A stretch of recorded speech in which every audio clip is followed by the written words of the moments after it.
completely even. Furthermore, there's great emphasis on competition between different fighting styles. It doesn't make much sense for two fighters of the same cloth to compete. Rather, they have to show how strong their fighting style is against the other fighting styles. Now, while the emphasis is on real-life combat, Ganryujima encourages fighters to win beautifully. Meaning, this isn't about brute force, mere muscle against muscle. It's about the craft behind the fight. Something to make the kids go, that's beautiful. It's about each fighter showcasing their fighting style, their craft, but for fighters like Krav Maga, it's about reapplying that real-life fighting style to a different medium. Sometimes you get fighters who break rules, but Ganryujima allows even those fighters to change and evolve. In short, there is real meaning and depth to all the fights you will be seeing today. Right now, what you're witnessing is Japanese tradition at its finest. A man in ages-old Japanese garb with a scroll instead of an iPad introducing the philosophy behind Ganryujima. Because, folks, Ganryujima is about history, the history of fighting. Now, right now, what you're seeing is a reenactment of the Ganryujima battle. This is an age-old, famous battle that took place in Japan between the very well-known fighter Miyamoto Musashi and Kojiro. This is quite a fascinating story because Miyamoto Musashi made his opponent Kojiro wait forever and ever and ever on the shores of Ganryujima, making his opponent more and more and more antsy and wanting to face down Miyamoto Musashi. Finally, when Miyamoto Musashi arrived, Kojiro was so impatient that he lost all focus, allowing Miyamoto Musashi to strike him down with one blow, uttering the famous words, "Kojiro, you lost." Now, granted, the fighters aren't going to be making each other wait because then the program's going to be over before it's even begun, but you get the general idea. It's two fighters isolated, stranded on an island, only having each other to face and using their years of training as martial artists to prove who is the best. And so, now that you know the philosophy behind Ganryujima, we're going to enjoy some combat from around the world. Today we have got 16 fighters who will engage in 8 one-off bouts. The 16 fighters are representing a total of 14 fighting styles today, with a strong emphasis on East Asian martial arts. All the fights will consist of 3 3-minute rounds with an interval of 60 seconds between each round. Joining us today, and before I introduce my color commentator, my name is Cyrus Nozomu Setna. I'll be handling the broadcasting. And joining me today is former MMA fighter and current commentator for Contrast on UFC Fight Pass, Mr. Stuart Fulton. Welcome, Stuart. Thank you, Cyrus. Absolutely fantastic to be here. We are coming off the back of some great events in the martial arts world in Japan here in December, and kicking off the new year with Ganryujima 9 Out Enemy. Great lineup of fights today, 5 of which are open weight class, the other 3 that decided weights. Great fighters getting ready to step up into this unique arena and rule set. Get ready for fireworks. No, I'm glad how you said kicking off, because that's precisely what these fighters are going to be doing today. And right now we're witnessing Kojiro versus Musashi. Now, we'd just like all of you to witness this spectacle. You won't be seeing any sword fights in Ganryujima, but you get the general philosophy behind Ganryujima. This is not just about mano-a-mano action, it's about 2 men, both masters of their craft, going head-to-head against each other. It's about history, it's about culture, it's about fighting styles from around the world, grouping up to see which will come out on top. An important point to highlight here is this is not MMA we're going to be watching today in these bouts. You have to take that lens that you view the Western world of MMA away and watch Ganryujima for what it is, as you said, steeped historically in the martial arts. Each fighter bringing their own unique style and pitting it against an opponent, regardless of weight class, and what we see as unified rules across the world and the MMA world at the moment. This is Ganryujima, totally different, totally unique. Definitely true. As you mentioned, 6 of the 8 bouts are open weight bouts. I mean, basically we're looking at a group of 2 people who could not be more different, and they don't even fight the same fighting style. But that's not what matters. What matters is who's got the better fighting style. Well, just like the man on the dohyo said, creating new history, and that's what we here at Ganryujima are about to give you. A new history of fighting, using ages-old history of fighting from around the world. In our main event today, Michihiro Omigawa takes on Katsunori Kikuno for the second time in the Ganryujima dojo, and he basically reiterated that. For him, he is creating the future. His fight's creating the future. Ganryujima is looking to the future. That's correct, and let's all look towards the future as we about to start Ganryujima 9 Out Enemy 2018 in Maihama.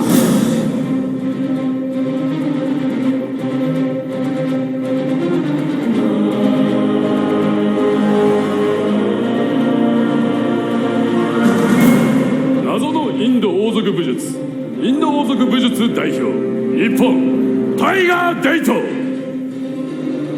And now these are our fighters for today. They're going to come out one by one, and we're going to see what fighting styles they're going to represent. First off, we have got from Japan, a Maharaja Kalorika fighter, Tiger Date. Look at that mask he's wearing. Beautiful entrance there. Yep. Tiger Date is a huge fan of the very first Tiger mask, and he's created this mask as an homage to his hero. In the tryouts, he showed some very rapid kicks. We're looking forward to them today. And fighting against him, we have got also representing Japan a full contact karate fighter by the name of Shunsuke Katsuki. Now he's another fighter who greatly impressed during the tryouts. He's been around for a while as well. He's been through the Seido Kaikan, which produced a lot of good K1 fighters. He even trained with Waju's Keishukai, which produced a lot of world-class grapplers. Interesting mix of styles. Yes, and that's our first bout. And right over here you can see how Ganryujima is unique. You have got Maharaja Kalorika and martial art practiced by the Indian royal family against full contact karate, a Japanese martial art. And it looks like nobody told him about where he should be standing. But hey, that's what makes life so beautiful. This is just such a spectacle to watch, with all the smoke around the moat, coming through the gates, over the bridge, the backdrop with the artwork.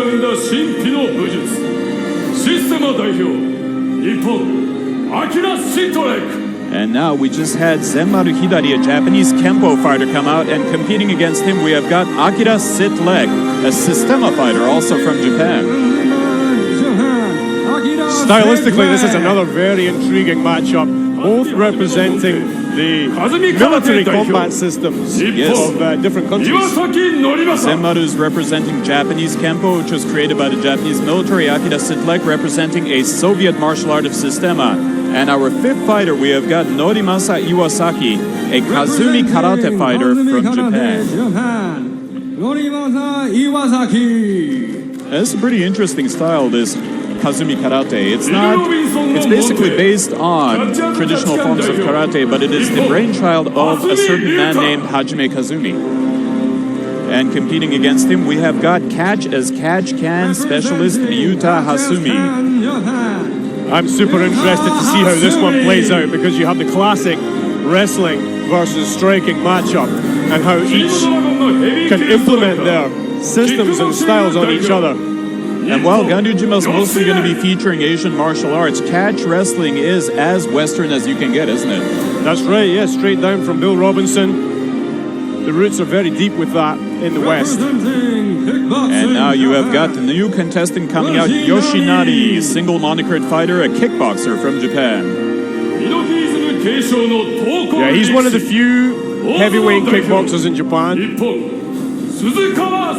So watching how he takes on his opponent today, coming out right now. Former sumo wrestler Waka Akira now goes by the name Shinichi Suzukawa from Japan. He was a sumo wrestler until 2009, but he's been a pro wrestler since 2010. He's fought MMA also. He has some reasonable experience in the fighting arts, and he is very physically strong. Wow, now this guy has not fought sumo since 2009, but today he's back in the dojo. And now, coming out to some applause, we have got Carlos Toyota, a jiu-jitsu fighter from Brazil. Would you just look at this guy? He looks like a guy you do not want to mess with.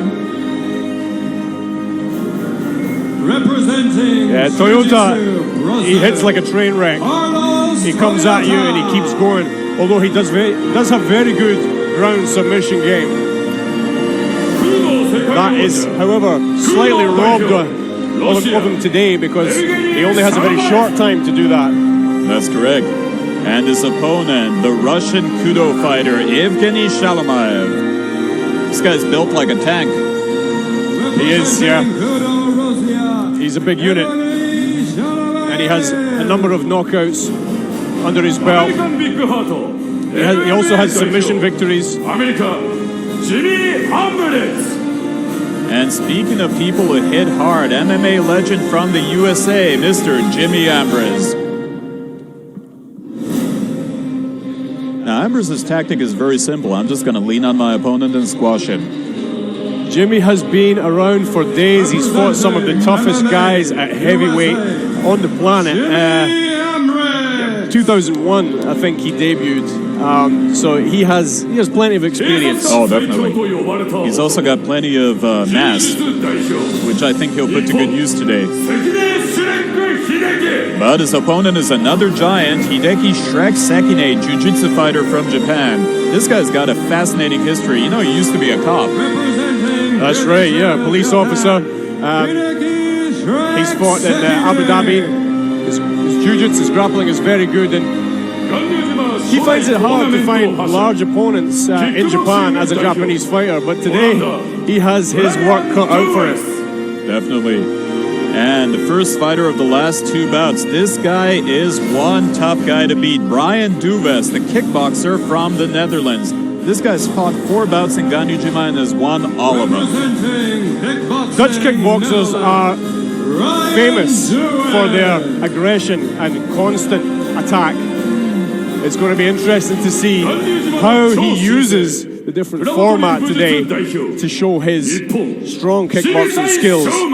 Definitely, but going up against him is another man made of iron, Shoma Shibisai, Kuramoto Bujutsu fighter from Japan. These guys are both built like they're ready to do damage. Oh, I'm super excited to see Shibisai fight again today. He's been training with some of the best out here in Japan, and he's tall, he's strong for a heavyweight in Japan. He's an absolute beast. And of course, the main event that everyone is here to see. We have got Michihiro, the wide road Omigawa judo fighter from Japan. This is the bout that you're going to want to watch today. This, although we are July 3rd right now, going out on Fight TV July 8th, this has Fight of the Year written all over it. Oh, definitely. If going on the last performance, the last time they faced each other, is to be considered, we could see some amazing skills being shown today. Because of course, Omigawa is tough. He's won every single bout at Ganryujima except one. And of course, he lost that to this man, the reigning champion of Ganryujima, Katsunori Kikuno. Kikuno embodies the martial arts. He always has done, even when he fought in large MMA promotions. He stuck to his guns, as it were. He stayed true to himself and his martial arts, and it's shining through in Ganryujima. Definitely. And of course, Katsunori Kikuno, he has a deadly one-punch knockout. So we're going to see which one of these 16 fighters is going to come out on top. These are 8 standalone fights, so we're going to be having 8 winners. But of course, the one winner everyone's got their eye on, is it going to be reigning champion Kikuno or new champion Omigawa? I mean, we haven't even started and the tension is killing me already. Goosebumps, Cyrus, goosebumps. Oh, I know. They're going to be turning into gooseballs by the time we're done, because I am ready to get started. What about you, Stuart? I am ready for action, and I know they are. All right, folks, let's get started with Ganryujima Nai. Kaimak!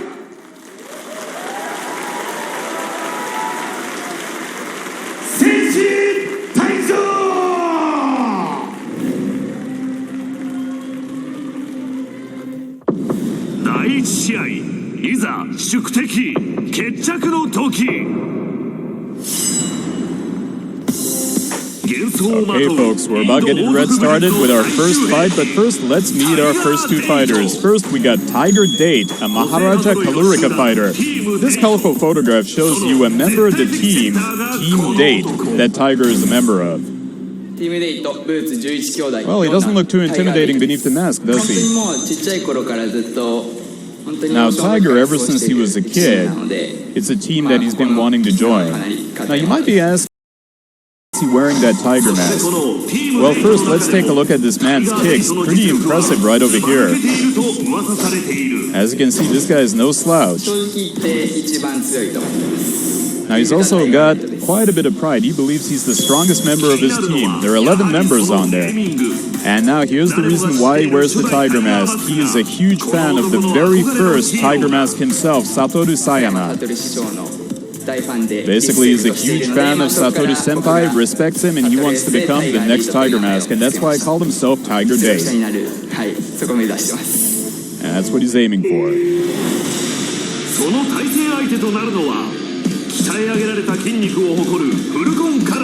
And his opponent, the full-contact karate fighter Shunsuke Katsuki. He's taken part in a number of martial arts tournaments and has even taken part in the endurance contest Sasuke, which has been popularized in the States as American Ninja Warriors. Sasuke is all about endurance over a period of time, and he certainly possesses that in droves. This guy's got real stamina, and as you can see, he can take a beating and not flinch.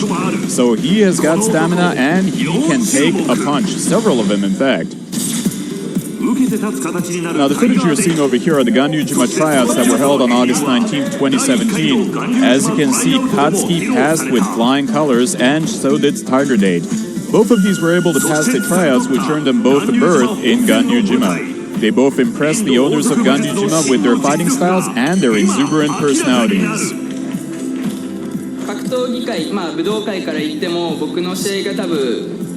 Now, Tiger is basically saying, I think I'm the best fighter in Japan. Ooh, are you sure you want to talk such big talk before you started fighting? He says he's going to cause fireworks. Mr. Maharaja Kalurika himself, but he does pack the mean kick.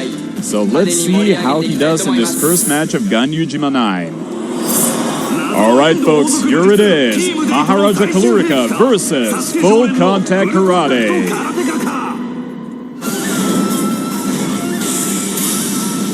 Tiger Date versus Shunsuke Katsuki.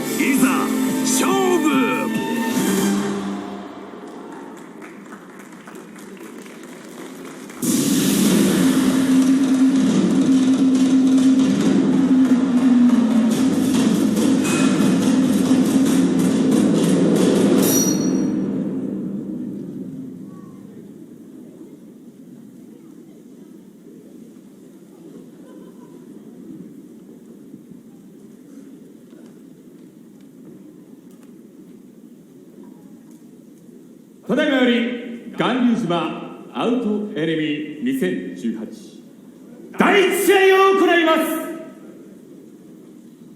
青方よりフルコンタクト空手を代表し、日本勝木慎介選手の入場です。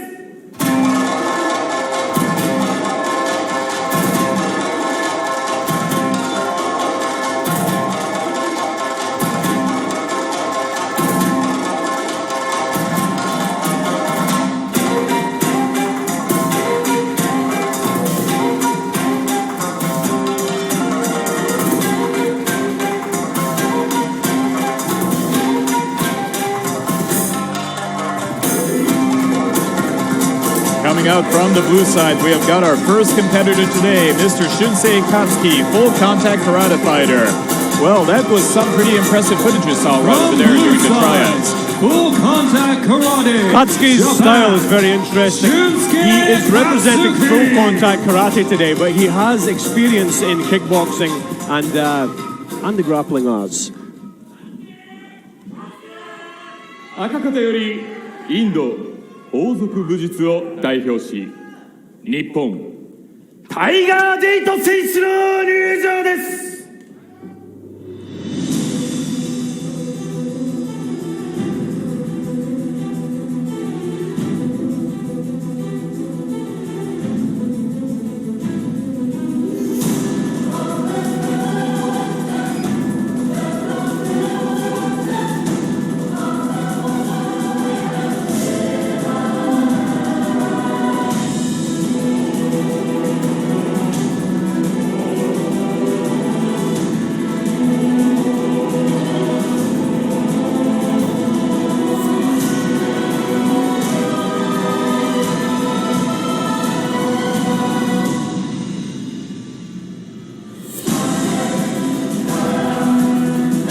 And this opponent from the red side, we have got Mr. Tiger Mask himself, Tiger Date, Maharaja Kalurika fighter. Tiger Date from the team Date, very active in kickboxing and various events around Japan. They've been making their mark for some time now.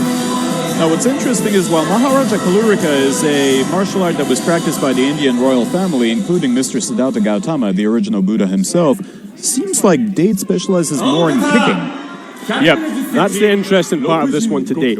How Tiger Date manages to implement his kicks and keep the kicking range, while Katsuki wants to close the distance and lay his fists on Tiger Date's chin. I mean, these guys are both strike specialists, it seems. So the question is, who's going to be kicking who first, right? That's right, yeah, because you have two ranges there where it can take part, and it's probably going to start in the kicking range, but how it moves from there is the intriguing part of this matchup. Now, of course, Tiger Date seems like he's got a pretty massive ego, but let's see if his talent matches his ego. He basically said, hey, I believe I'm the best in the country. Big words. Very big words. There's a huge population in Japan, and martial arts has been around for a long, long time here, and the history runs deep. Well, you know, what's also a pretty interesting detail about Katsuki is that he said he's doing this for his parents. Apparently, he had a pretty rough middle age. He got divorced at 35, he went broke, and he said he caused his parents a lot of pain.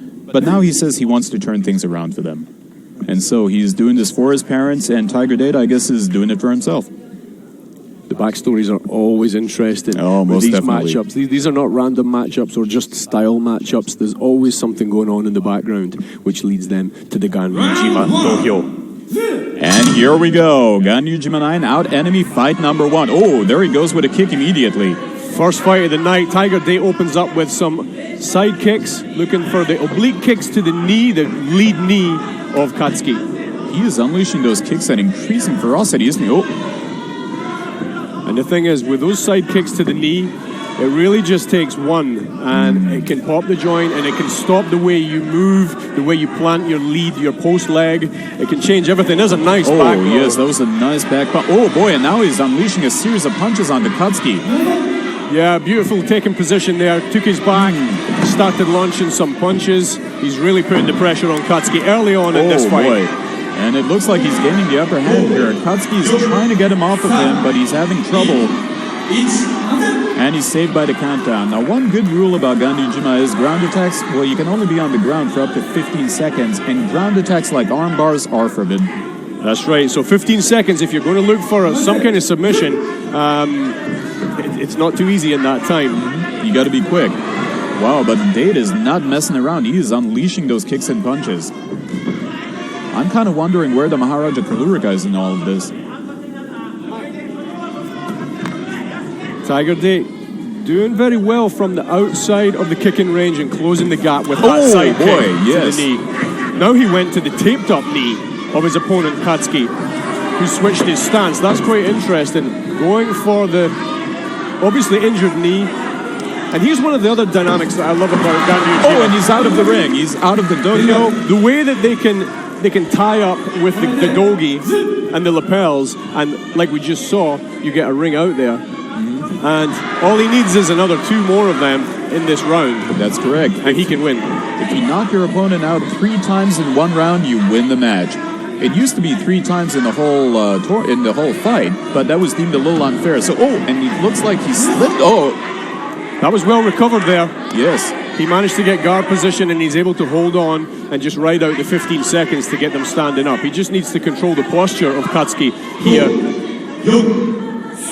Yeah, Katsuki finds it hard to unleash an attack over here. That was intelligent fighting. And they're both back up. Now, while Ganryujima invites practitioners of grappling and strike-based martial arts, it definitely favors the strike-based martial arts, doesn't it? Yes, yeah, the rules do favor that. But, you know, if you're very good at judo, very good at throwing, very good at sumo, pushing, pulling, you can win with that without striking at all. Oh, and that's the clack. There are 10 seconds left to go in the first round. Looks like we won't be having a first round on this one. And that's the end of the first round. The fighters go to their spots. Quite an active first round to the first match of Ganryujima 9. For sure, yeah. Tiger Date doing a very good job of imposing his game upon his opponent, Shunsuke Katsuki. Now, these are both first-time fighters at Ganryujima, and one thing that a lot of first-time fighters have commented about with Ganryujima is because it's a completely new set of rules, not to mention, you know, the dohyo, the sumo ring. They find it very difficult to fight on the dohyo the first time around. A lot of them have said that. The first time they fought, it was kind of awkward. The second time they go in, they're much more comfortable and they're able to use the space and the rule set more to their advantage. Now, here's a Ganryujima detail I really love. Do you see how the ring girls aren't dressed as your traditional ring girls? That's right.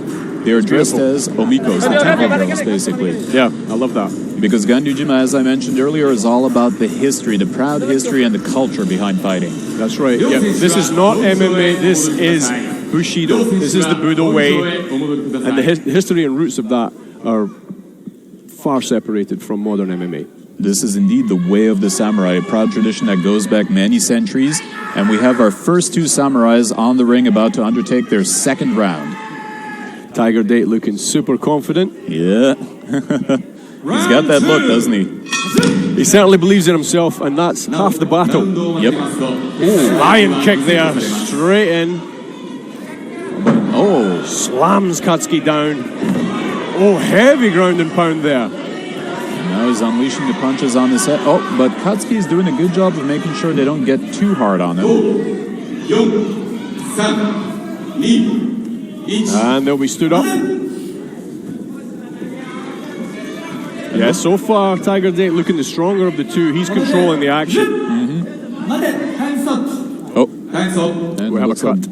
Looks like the ref has stopped time. Speaking of which, look at also how the ref is dressed. Yeah, the hakama is so cool. I mean, again, it's all about tradition, right? Yep.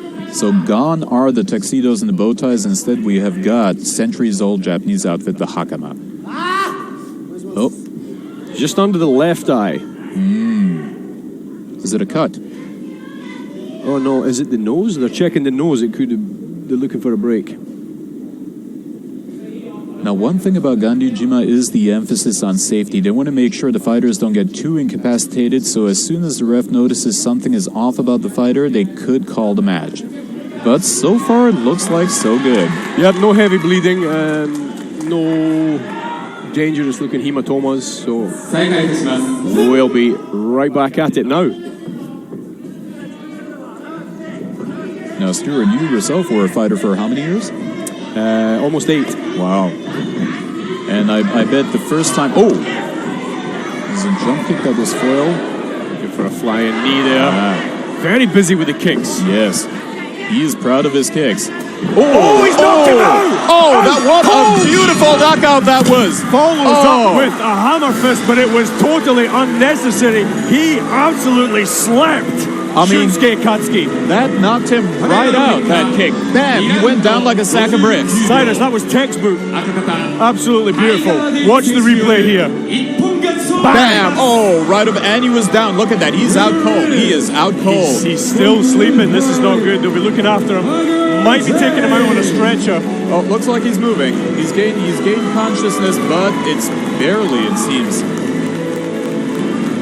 Oh boy, that kick hit hard. Clean cut win from Tiger Date, representing the Date group here in Japan. And I think it's a proud moment for the Date group, because in the last Ganryujima you had Real King Date take part in the tournament in the first fight and he lost. That's right, so yeah, Tiger Date was here today to avenge that loss of his team member. And he did it in style. The fourth of 11 members of the Date group, and so far the most proud. And the irony is 4 is an unlucky number in Japan. That's right, yeah. She, closely related to death, yeah. But yet, this guy proved that number 4 does not have to be an unlucky number. He has taken the first fight in Ganryujima 9 out enemy, and his enemy goes out. Beautiful. Out cold, look at that. Seems like Katsuki is still having trouble standing up. Yep, here comes the stretcher. They're going to be taking him away on that. We're going to be seeing GIFs of that finishing kick on the internet. Oh, definitely. That was a beautiful finishing kick. And in the first fight, no less. They just really set the scene over here. And there you have it, folks. Our first winner in Ganryujima 9 is Tiger Date with a fantastic spin kick. 第2試合いざ宿敵決着の時。それ生まれの未知なる Alright, 武術。 now our next two contestants. First up, Systema fighter Akira Sitlek. Now, Systema is an interesting martial art. This was created by the Soviet military. So, it's basically a military-based art form, martial art, which, as you can see, is all about disarming. The training involves drills and sparring without set kata. And in Systema, the body has to be free of tensions, filled with endurance, flexibility, effortless movement, and explosive potential. The spirit, or the psychological state, has to be calm, free of anger, irritation, fear, self-pity, delusion, and pride. In Systema, the objective is very simple: win the fight and go home. Now, Systema focuses on breathing, relaxation, and fluidity of movement, as well as utilizing an attacker's momentum against him and controlling the 6 body levers: elbows, neck, knees, waist, ankles, and shoulders through pressure point application, striking, and weapon applications.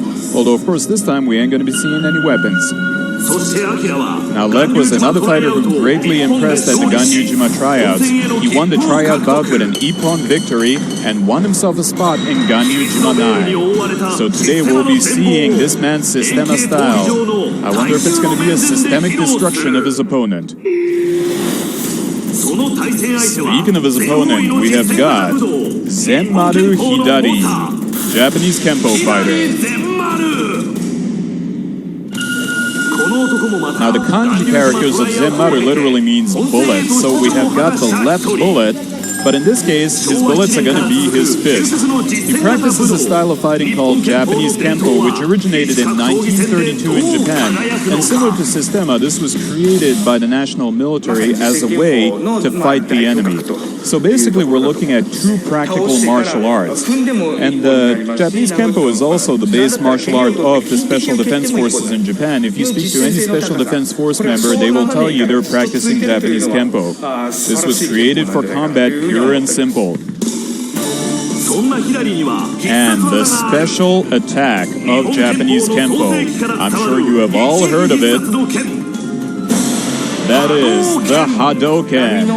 Now, for those of you Street Fighter fans, you're like, what? Is he going to unleash like an energy bolt from his hands? Doesn't quite work that way. Hadoken literally means wave street attack. And as you can see, how it begins is you move your arm at a wave instead of straight, and you begin with a palm and then make it into a fist. Now, what does Sitlek think of this? Alright, Lek confidently states, I'm going to make sure to dodge that blow. So, Lek is all about dodging the blows unleashed by Hideki, and Hideki wants to make that one punch count. If he can get that one Hadoken punch in, he has won the match, and Lek is going to do everything he can to dodge it like this attack over here and get his opponent down. Alright folks, we have got Systema versus Japanese Kempo.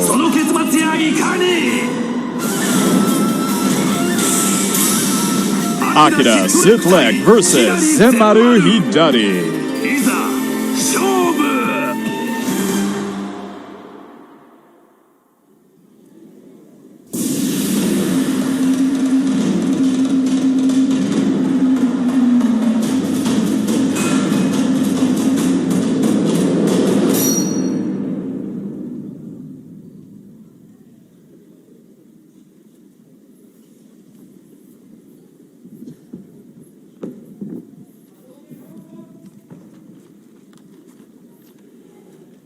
Ganryujima アウトエネミー2018第2試合青方日本拳法代表日本左全丸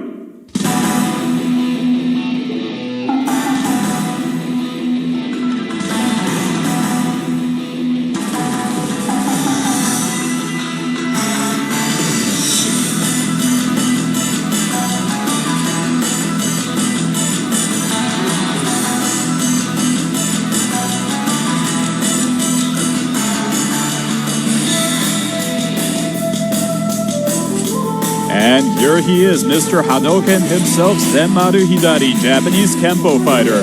I think all eyes are going to be on the Hadoken for this one. That's right, yeah, we just heard a heckler in the crowd there. asking specifically, show us the Hadouken.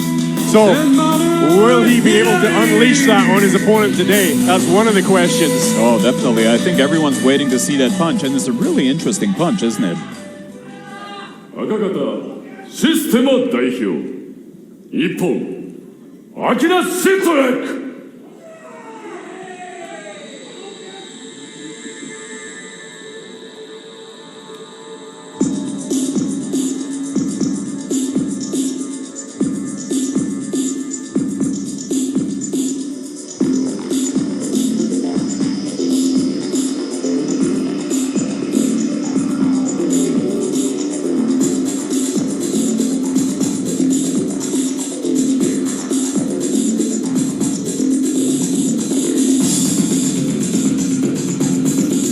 And from the red side, the opponent who's going to make sure the Hadouken does not connect with him, Systema fighter Akira Sitlek.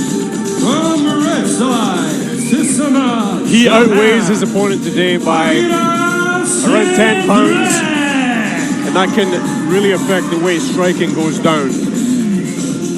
But you know, one thing I noticed about Zenmaru is that he's 44 years old, which is definitely on the old end for a fighter. For sure, yeah. I mean, there's some guys that are still hanging in there and doing well, but yeah, it does start to tail off. Because it does affect your speed more than anything, doesn't it? Yep, there's a few factors happening there, yeah. But of course, all eyes are on Zenmaru Hidari and his Japanese Kenpo secret weapon, the Hadouken. That's right, yeah. 7 years Kenpo, Japanese Kenpo. Kickboxing also 15 years. He's done some sambo. He's done some combat wrestling, which is very famous out here. Well, he's quite multifaceted. He is, yeah. Akira Sitlek, the bigger of the two, possibly the physically stronger of the two. He has already said that he has to be first. He knows he has to implement his technique first for the fight to play out the way he wants. That's correct, because all Zenmaru needs to do is make that one punch connect with Akira's face, and Akira is down just like that. Let's see if we're going to witness another knockout in Ganryujima 9. Here's the beginning of fight number 2. Round 1. Systema versus Japanese Kenpo. Never seen this before in my life. I don't think many people have, and that's what makes Ganryujima so unique, is these distinct martial arts coming into the dojo together to see who comes out on top. Now, Hidari is southpaw, so he's going to be looking to unleash that left hand right down the tube towards Akira Sitlek's face. Sitlek's face. I hope that wasn't deliberate. It wasn't. I was reading the Japanese katakana when I said that. Ah, yes, of course. For those of you who don't know, Sit can be pronounced that way if you read it in the katakana alphabet. It trips up a lot of people. Now, the two are going head-to-head against each other. But interestingly, you saw how Lex seemed very loose in the beginning, his body, which is a classic format of Systema. It's all about keeping your body relaxed so that you can inflict maximum damage on your opponent. Not looking too relaxed right now. Yes. Both of them are going at it. There is the tension. Oh, and looks like Hidari's trying to give Lek a taste of his own medicine by waving his arms around the way Lek was waving his body around at the beginning. Well, watch for his left hand. He's holding it fairly low. His chin's fairly high, which is quite dangerous, but he'll throw that left hand from his hip like that. And there it goes, just like that, yeah. But it doesn't look like it connected. And they're down. Okay, they got 15 seconds to make something out of this. And Lek doesn't seem able to pummel his opponent right now. Hidari's got a good grip on him. Okay, and the ref stops this one. They're both up. Back up. Okay, game on. We have got less than a minute and a half left in the first round of the second fight. Now, we could see Akira going for the right high kick here. It's a very common attack against southpaw. Oh! But he went for a punch instead. He did. Nice counter right over the top to the left side of Hidari's chin. And now they're both trying to get some knees in. Yeah, that range is super fascinating under the Ganryujima rules. When they get into grappling range, you can grab the lapel behind the collar, and it just changes the way you control and throw knees to your opponent. Definitely. As you can see, all the fighters are wearing similar costumes. This is the Ganryujima costume. And so it's very much tailor-made for grappling because they're all wearing obis. Now, both fighters eyeing each other. Very upright stance from Zenmaru Hidari. We've got less than 30 seconds to go. Now, will we be seeing the Hadoken in this first round? And okay, push him out. And Hidari's out of the dohyo, but that's only once, and we've got less than 10 seconds to go, so it's obviously not going to count for this one. Just strolls up to him, casual as you like. What you got for me? Now, what's interesting is that Hidari seemed to be waiting for Akira to approach him towards the end. Yeah. And I thought it might be the other way around. Definitely. But you know, I have heard that some fighters will wait for their opponent to approach them, but the problem is when you have two fighters who both wait for their opponent to approach them, nothing happens. There's that beautiful right hand over the top of Hidari's lead. Now, would you say both fighters are evenly matched at this point, or do you feel somebody's got the upper hand? Yeah, it's a difficult call right now. That question is probably going to be answered coming into the second round. Now that they have adjusted to the new format, this is all new to them, right? Being out there. These are also first-time fighters to Ganryujima. That's right, yeah. The atmosphere, the rule set, and of course each other's styles. So how they adjust coming into the second round is going to answer some questions for sure. We could see Hidari let that left cross go more. And as I said before, we're possibly going to see Akira Sitlek unleashes high right kick. That's correct. So we're beginning round 2. The red road has been taken away, and now it's just these two fighters in the dohyo. There, he was going for the high kick there. He popped it in. Didn't have any sting behind it, but he did throw it up there. Oh, landed a couple punches in. Cracked him there. It looks like Akira was trying to push him out of the dohyo again, but he's not having it. He's not backing off. Yep. Oh! I think that one connected. Yep, there's some cleaner strikes coming from Hidari now. He's definitely getting some good southpaw punches in. But you see how it completely changes up when they start to grab the dogi here in this range. Oh, okay, and the ref stops this one. Yeah, but it seems like both fighters are bleeding slightly now. Yeah, there's a bit of damage going on. Both looking for their long, hard cross. Hidari with his left and Akira with his right. There he goes. It's pretty clear why Zenmaru Hidari's name literally translates into the left bullet. Akira going for the body there, which was interesting. Oh, punches connected on that one. They're throwing every single punch with ill intent. Now, is it just me or does Akira look a bit fatigued right now? I don't think so. He could just be slowing down from the damage of that punch that rocked him. It didn't back him off much, but yeah, it could have played a part in how he's performing now. He's looking slightly wobbly compared to the first time. Also, his punches and kicks have lost a bit of their power.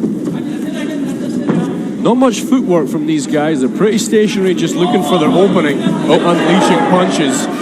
Now Zenmaru Hidari putting on a little bit of pressure. They've once again got each other in a grapple hold. They're trying to unleash knees against each other, but so far... Yeah, popping those knees in with the control of the dogi is a smart move, and it can really change the outcome of the fight. Oh, and both fighters are down. Now we have got 15 seconds. Will Akira be able to inflict some damage here? But the last time around, Hidari held him off quite well during a ground attack. And there's the countdown. 3、2、1 And they're back up. Yep, looks like Akira was checking the blood in his nose. Yep, and the ref has called time. With just 21 seconds on the clock, they're going to check out his nose. Yeah, both of them bleeding from the nose. Now, as a fighter, I guess that's just something you get used to. Is that right? Yeah. Some guys, they bleed more easily than others. And, you know, if you have that problem, you can have your nose cauterized. Yeah, it's a rather painful operation, although simple. I can imagine. What happened in your case? I was very lucky. I don't get nosebleeds very easily at all. So even when I had my nose broken from a straight right, the blood was minimal and there was no time stop. I did have to go to the doctors after and have it straightened. Oh, I can imagine. Well, it looks like this time around there is a bit of stoppage going on, and the doctor is in the dohyo. He's examining it. If this is too risky to continue, they are going to call the fight off. Looks like this is pretty serious. What you don't want is to blow your nose. Like if there's any damage going on in there, and you don't know if it's broken or not, and you blow your nose, it can just explode. Okay, looks like it wasn't too serious. He's back in the game, and we are ready to go with just 20 seconds left in the second round. Right back at it. Both fighters eyeing each other. Oh. And we got less than 10 seconds to go. Will we be seeing a heavy punch in the end of this round? Nice body kick there from Akira. Oh, and that's the end of round 2. So we have finished the first 2 rounds. We are down to our final round in the final 3 minutes. Let's see if we're going to see a knockout or if this is going to end in a decision. Here's some of the action from that second round. Oh, yeah. I mean, Hideki was definitely landing some pretty nasty punches in the second round. Yeah, that long, hard left of his is doing a good job. Although you got to hand it to Akira. He's not going down that easily. No, I mean, he only looked slightly rocked once at the beginning of that second round. Other than that, he didn't show anything.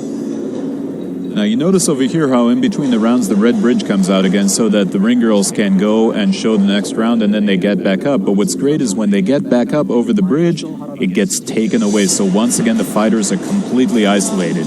It's just them. No way out except through defeat or victory. The island won't fight. Oh yeah. I mean, after all, the Shima in Ganryujima means island. Okay, and the 2 fighters are back in the dohyo, ready for the final round. Let's see if we can get another knockout in Ganryujima 9. Final round! 3 minutes left to do this. Will Hideki land that heavy left again? Or will Akira be able to use his kicks and his right cross? Now, Akira demonstrated some pretty impressive using the enemy's attack against him in the tryouts, but I haven't been seeing much of that so far. A little bit better head movement from Akira in this third round. He's certainly trying to assume the relaxed stance again, but looks like he's stiffening up. Zenmaru Hideki has virtually no head movement. Oh, and Hideki's out of the dohyo. Okay, that's 1 out. If he's out 2 more times, he loses the match. So this is where he might change up his game plan a little bit. If he sees this opportunity coming up again, he might just go for the ring outs. Of course, he's got to be kicked out 3 times in order to lose, so he's got 1 more in his favor if that works.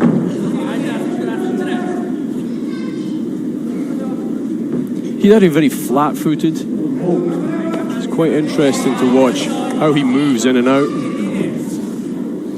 They've got each other in a grapple hold, but looking for a throw there, but denied. And reversed on him. Nice Akira sweep. Gets a nice trip there. Yeah, very good work. Okay, and he's trying. Oh, okay, there we go. And wow. It looks like Akira got the upper hand. He won by Ippon victory in the 3rd round with less than 1 minute 30 seconds to go. Very quick stoppage there. Took his feet away from him. Took the dominant position on the top and just hammered down, and the referee had seen enough. Oh, that was a beautiful sweep, wasn't it? There's not much that he could do with that one.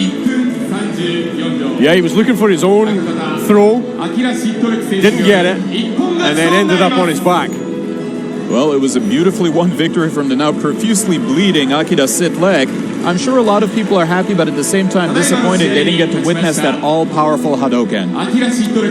Yeah, he did try and unleash it a few times, but in the end, the physical strength and skill in the grappling range of Akira shone through. Oh, definitely. Boy, at times like this, you really wish you could unleash an energy wave from your hands. It would be an easy victory. Hadouken! Yes. Opponents would just go right out of the dohyo and you'd win the match just like that. Unfortunately, this is real life, so no such thing will happen. But a beautifully won victory from Akira Sitlek, System a Fighter, who in the end did a beautiful leg sweep and pummeled his opponent until the ref called Ippon victory. Beautiful victory, well done, Akira Sitlek.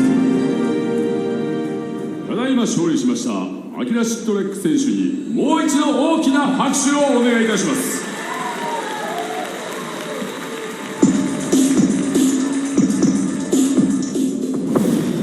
第3試合いざ宿敵決着の時 UWF の Our first two bouts were open weight class, but this one we have a 78 kilogram weight class. The first fighter, Catch as Catch Can wrestler Ryuta Hasumi. Catch as Catch Can wrestling is also simply known as catch wrestling. Now this is some real old school Western fighting. The technique was created in 19th century Britain and is derived from a number of different wrestling styles from the UK, as well as Greco-Roman wrestling, Indian styles, and Iranian styles. Now the term Catch as Catch Can is more or less self-explanatory, meaning catch a hold anywhere you can, basically. The trick, of course, is to get what's called a hook, or a form of submission to get the opponent to tap out. Now there can be arm bars, hammer locks, wrist locks, scissors, half Nelsons, you name it. Unfortunately, Ganryujima does not allow ground submission, so we won't be seeing any of those this time around. But catch wrestling is a long, has a long, proud tradition of practitioners. Some of the practitioners include Jean LaBelle, Frank Shamrock, and Randy Couture. And today we have got Ryuta Hasumi, who's going to be using this technique to try to get his opponent down. As you can see, he's quite adept at the throws. Now, in some of his bouts, he used arm bars to win the match. He won't be able to do that this time around, but his grappling background may come in handy. And competing against the catch wrestler, Hasumi Karate specialist Norimasa Iwasaki. Now, for those of you who are wondering, what is Kazumi Karate? Well, it's an original style of karate invented by Mr. Hajime Kazumi. Now, Iwasaki picked a good fighter to model his style on, because Kazumi holds a 6-dan black belt and has consistently finished in the top 2 spots in any tournament he has taken part in. Kazumi basically decided to take 10 years off from fighting to be able to develop his own original fighting style. He originally developed his style after resigning from the Kyokushinkan organization. Now here's the real kicker. His Wikipedia profile ends with the statement, Kazumi knows how to kick ass. So let's see if Iwasaki can follow suit in his mentor's ass kickery. Now one thing Iwasaki has going against him is he's 41 years old, so he's no spring chicken, but we'll see if Impact wins out over submission on this one. Iwasaki himself says, I have no idea who Kazumi says he has no idea who his opponent is, so the important thing is to focus on his training and to show how strong this Kazumi Karate is, and to be able to wipe out his opponent with ease. Now Iwasaki himself says there's a lot he's got to think about. But what's most important is landing that first punch. And in the case of Hasumi, he says, I know my opponent packs a big punch, so I know I got to take him out as quickly as I can to show the strength of catch as catch can wrestling. Iwasaki says, ain't nothing stronger than karate. I'm going to show how strong my karate is, especially my style of Kazumi Karate.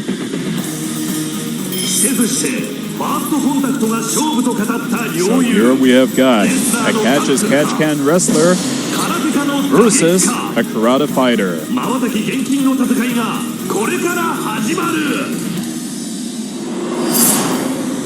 Catch as catch can versus Kazumi Karate.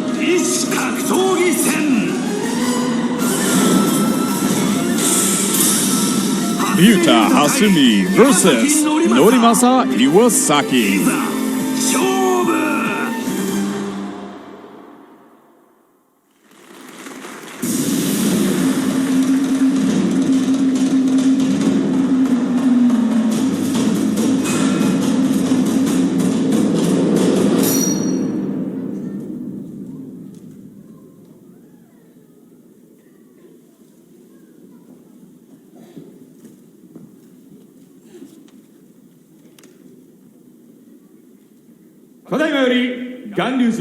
アウトエネミー2018第3試合を行います。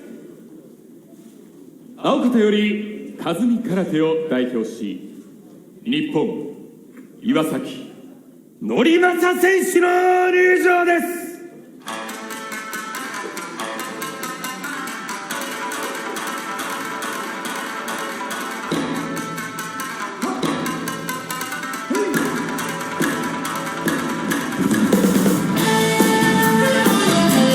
Okay, and here we have our first fighter from the blue side, Kasumi karate fighter Norimasa Iwasaki. So we're now looking at a brand new style of karate here. That's right, yeah, very interesting here. From the Kyokushin karate roots, developed into a new style by his teacher. Now the great detail was how his mentor took 10 years off to develop this fighting style. Well, let's see if it pays off. That's right, yeah. Looking at how the combat sports have evolved over the last 10 years. キャッチキャンを代表し、日本蓮見龍太選手の入場です。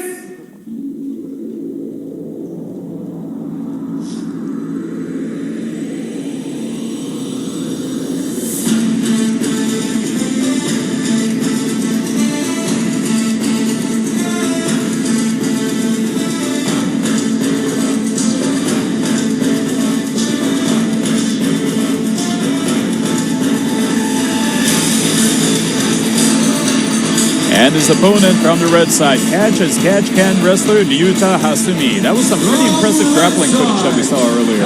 Yeah, very much so. He comes through the UWF Snake Pit Japan, which has a very strong wrestling and catch wrestling backbone. Now, catch wrestling has a long, proud tradition. I mean, I read that it's been around since the 1870s. That's right, yeah. And although it doesn't get a lot of airtime out here because Brazilian Jiu-Jitsu is very popular, it's still been practiced over the years here, and they still have competitions at very high level. Well, it is a very effective form of wrestling, and given that it was pioneered in the 19th century, it must have really evolved into a deadly martial art over the years. Oh, it's fantastic, yeah. Some of the modern MMA fighters who have been able to mix it well with their other striking skills show how very well they do it, just like Josh Barnett. And of course, going up against catch-can wrestling is going to be Kazumi Karate. So we have got one very old martial art going up against a relatively brand new one, a hybrid martial art, so to speak. Well, let's see which one will win out. Now again, one thing Hasumi has against his favor is that you cannot unleash ground attacks, so a lot of the submission moves he's learned he will not be able to do. That's right, yeah. So we're going to be probably seeing him going for some nice throws and tackles and manhandling his opponent. Now this is where, I guess, like you said, the tackles are going to be key. Yeah, and as we saw in the introduction video, Hasumi sees the first contact as being super important in this fight. Iwasaki's timing is key, his striking timing is key, but Hasumi already closing that gap. Yeah, it looks like Hasumi's trying to get a good grapple on there, putting his wrestling skills to good use over here. Little high knee there from Iwasaki, looking for the face of Hasumi. Now, both Iwasaki and his mentor Kazumi said the first punch is where it counts. So far, I haven't seen a very strong first punch from Iwasaki. Some nice knees going in there from Iwasaki. So normally with a no-gi situation, you would see a different kind of grappling taking place here. You commonly see an over-under arm or double underhooks, but with the dogi, with the way you can grab it, it changes everything completely. Well, it looks like Hasumi's gotten his first ground attack, but okay, it gets called off, time's up, and the two fighters are back up again. Yeah, Hasumi was able to get his opponent on the ground, but then he couldn't really do much. No, but he's looking physically strong here just now. He's in southpaw. He's throwing those kicks, and then he's going for the big step-in left there, which can have quite a bit of sting behind it when you have your body weight on the end of that. Now, is it common for catch wrestlers to pack a nasty punch, literally? Well, a lot of catch wrestlers nowadays, they do boxing and kickboxing, so yeah, it's very, very natural. His style has really evolved over the years. Oh, Hasumi tried getting a second throw, no dice. Yeah, the emphasis with catch wrestling, the way it differs from Brazilian Jiu-Jitsu is there's not much attacks off the back. They like to take the top position and keep very strong on top and attack from there. So far, the two are neck and neck. So this is a grapple-heavy match, isn't it? It is, yeah.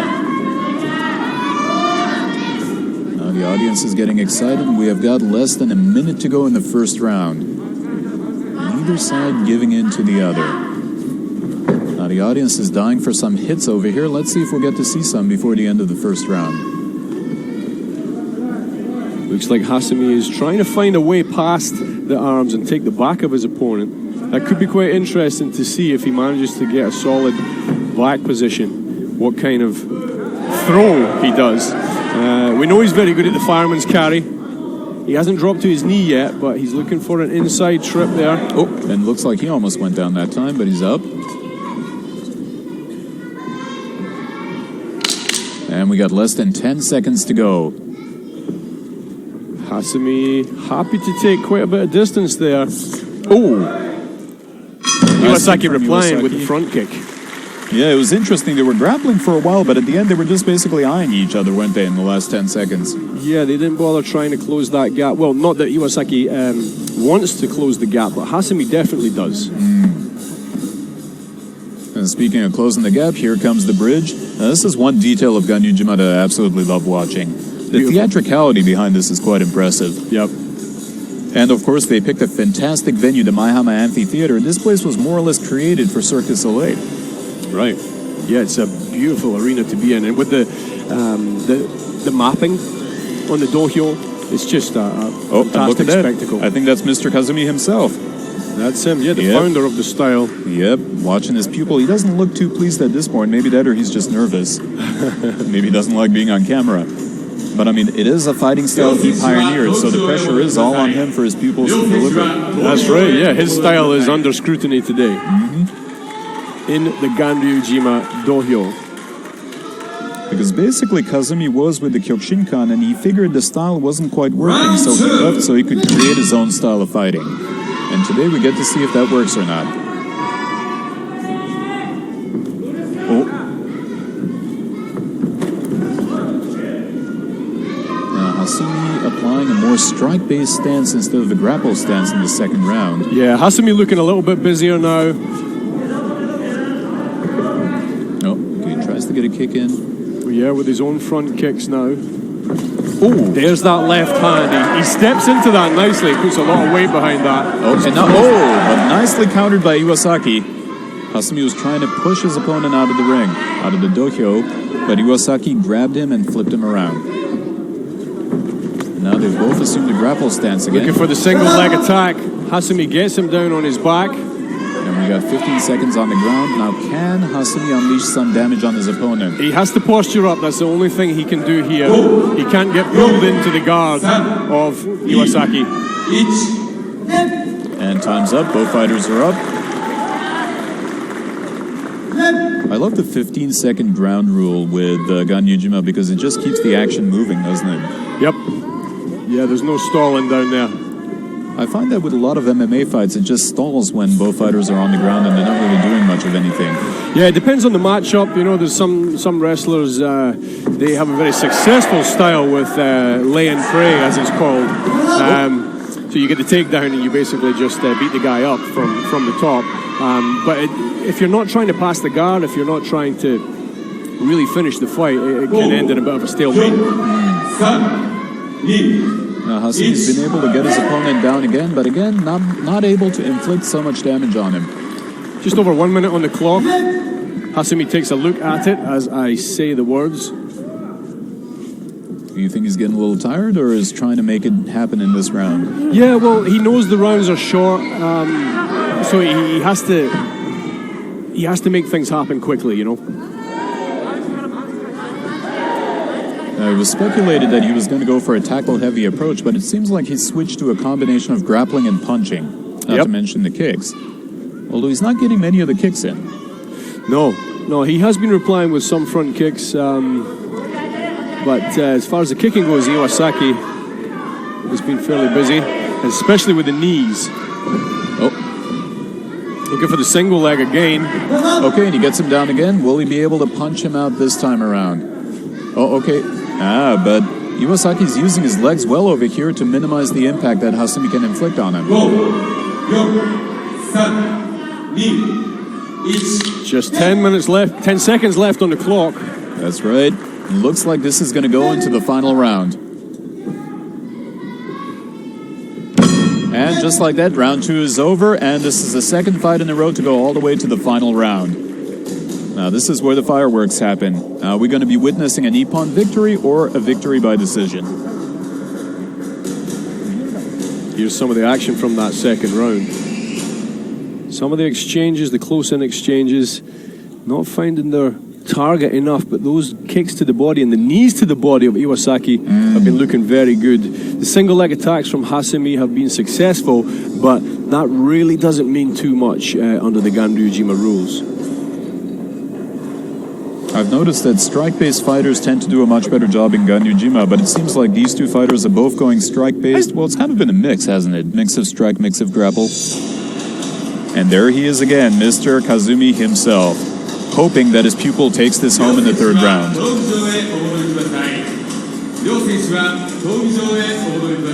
All right, and the audience is psyched for the final round of the third fight in Ganryujima, Enemy Out.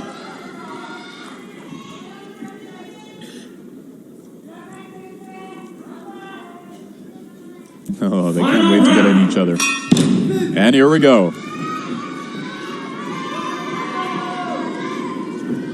Iwasaki with a very, very face-on orthodox style, and Hasumi with quite a deep southpaw stance. It looked like Iwasaki sort of landed a punch over there.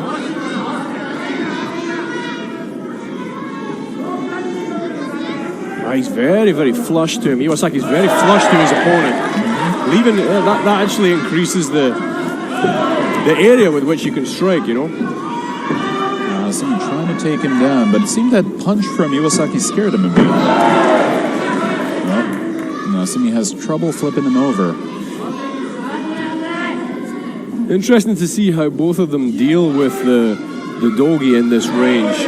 Sometimes not using the back of the collar, sometimes just going for a Muay Thai style plum clinch. And Hasumi went down for the first time, but he quickly got back up again. Oh, everyone's getting excited. They want to see somebody take home this match. But watch for the knees of Iwasaki. He might start to get a little bit more busy with them coming into the second half of this final round. We have got just about a minute and a half left in this match. In the final round. Let's see if we're going to see some action. There he goes with a lead knee. Okay, now they're both eyeing each other. Oh, I'm going to go with the punches here. Yeah, Hasumi just throwing that jab out there, but he really just wants to close the gap. But every time he closes the gap, he's eating quite sharp knees to the midsection. Hasumi pushing his opponent away. Oh, okay, Iwasaki's trying to get a couple kicks in there. That's nice. From the clinch there, throwing knees and low kicks to the thigh of Hasumi. Oh, he's landing a few of those. But we have got 45 seconds left. Are we going to see a knockout or will this end in a decision? Everybody watching would like to see some decisive blows, but so far neither side is delivering. And we've got less than 30 seconds left. And the crowd is hungry for some action. Very aggressive with the knees, Iwasaki. He's pushing forward. He's showing his heart. Hasumi just hanging on, trying to get through this round. And we're down to the final 10 seconds. Doesn't seem like neither side can really do much here, though. Oh, nice compact left punch there from Iwasaki. Oh, and that's it. That's the end of the third round and the end of the third match of Ganryujima. Wow, well, that was quite an even matchup, wasn't it? It was, yeah. That clinch work, like when they tie up like that, holding on to the dogi, it can get very tiring, you know, on the upper body, on the arms. Both of them really, they did their best to fight through to the end there. Yeah, I was hoping to see some decisive punches like I saw in the first two fights, but it didn't seem like it was going to happen this time around. No, but I did really like, here's some of the action, I did like some of those knees from Iwasaki. Well, he certainly had the right idea, weakening Hasumi with those blows to his knees and his calves in the final round. Yeah, of the two of them, Iwasaki seemed more calculated and able to implement his techniques more frequently. Well, so who is going to take home the third one? Will it be Mr. Catches Catch Can Ryuta Hasumi or Mr. Kazumi Karate Norimasa Iwasaki? And here we go.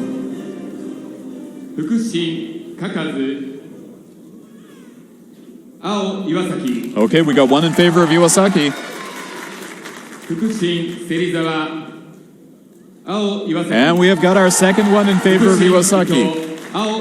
And with a 3-0 unanimous decision, Norimasa Iwasaki takes home the third match of Ganryujima Anime Out.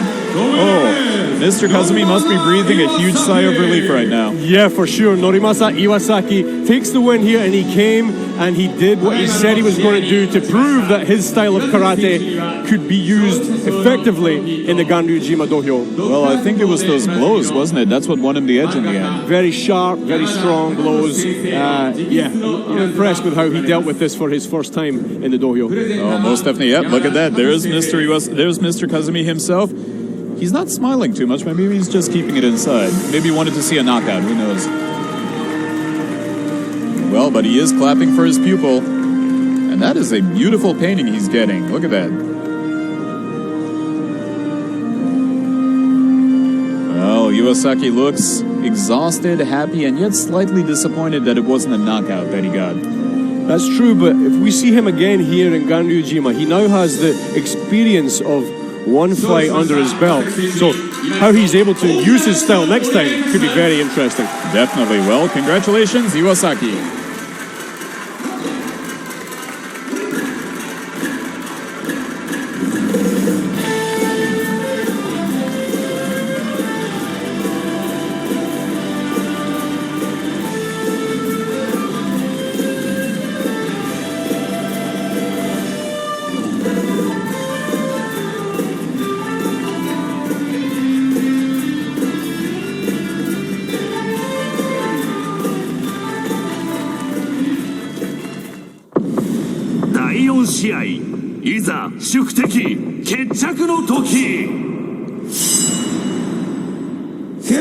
Now here we are in fight number 4. Our first fighter, sumo wrestler Shinichi Wakakirin Suzukawa.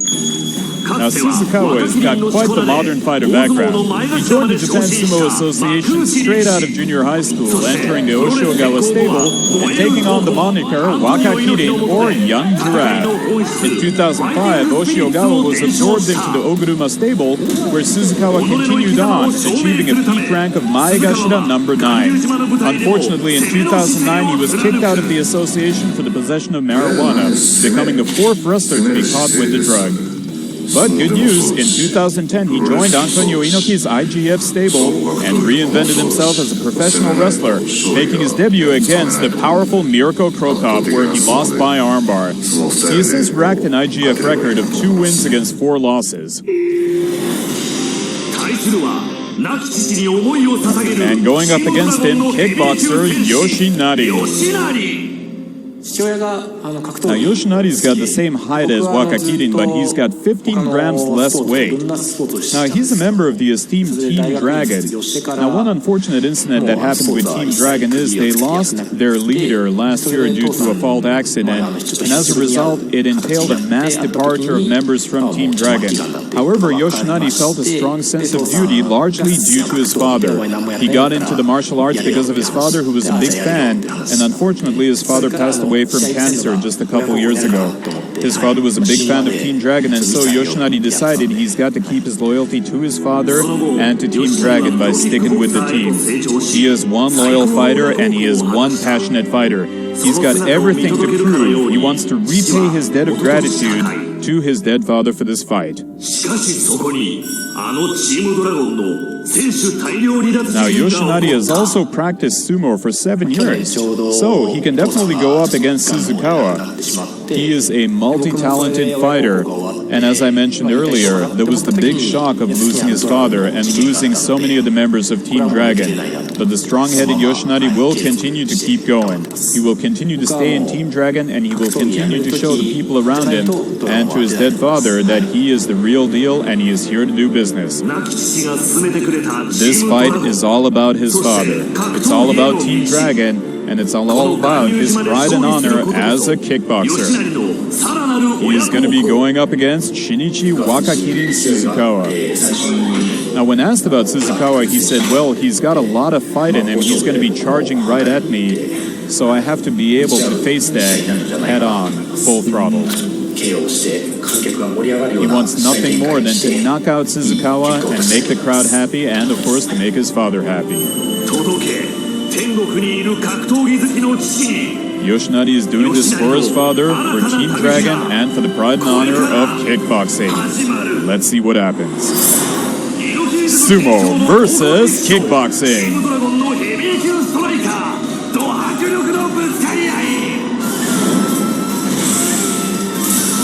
Shinichi Wakakirin Suzukawa versus Yoshinari.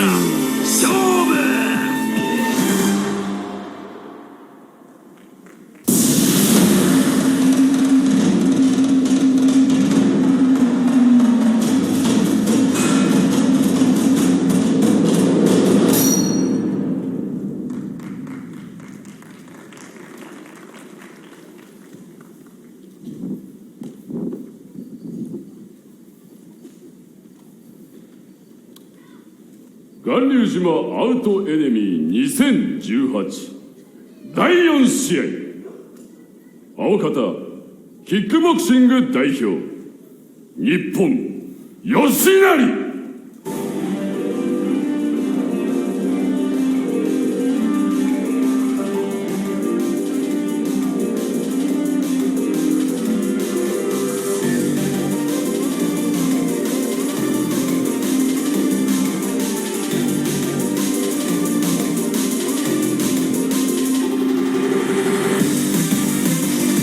And here he is from the blue side, the man with a heck of a lot to prove today, kickboxer Yoshinari. It's quite a touching yet sad story about him and his father. It is, yeah, and it's just another example of how deeply rooted things are here. It's not just the sake of, yeah, I'll try some combat sports. These guys, they're born with it, they're raised with it, it's in the family, and it comes through later on in life in one way or another. 赤方大相撲代表日本鈴川真一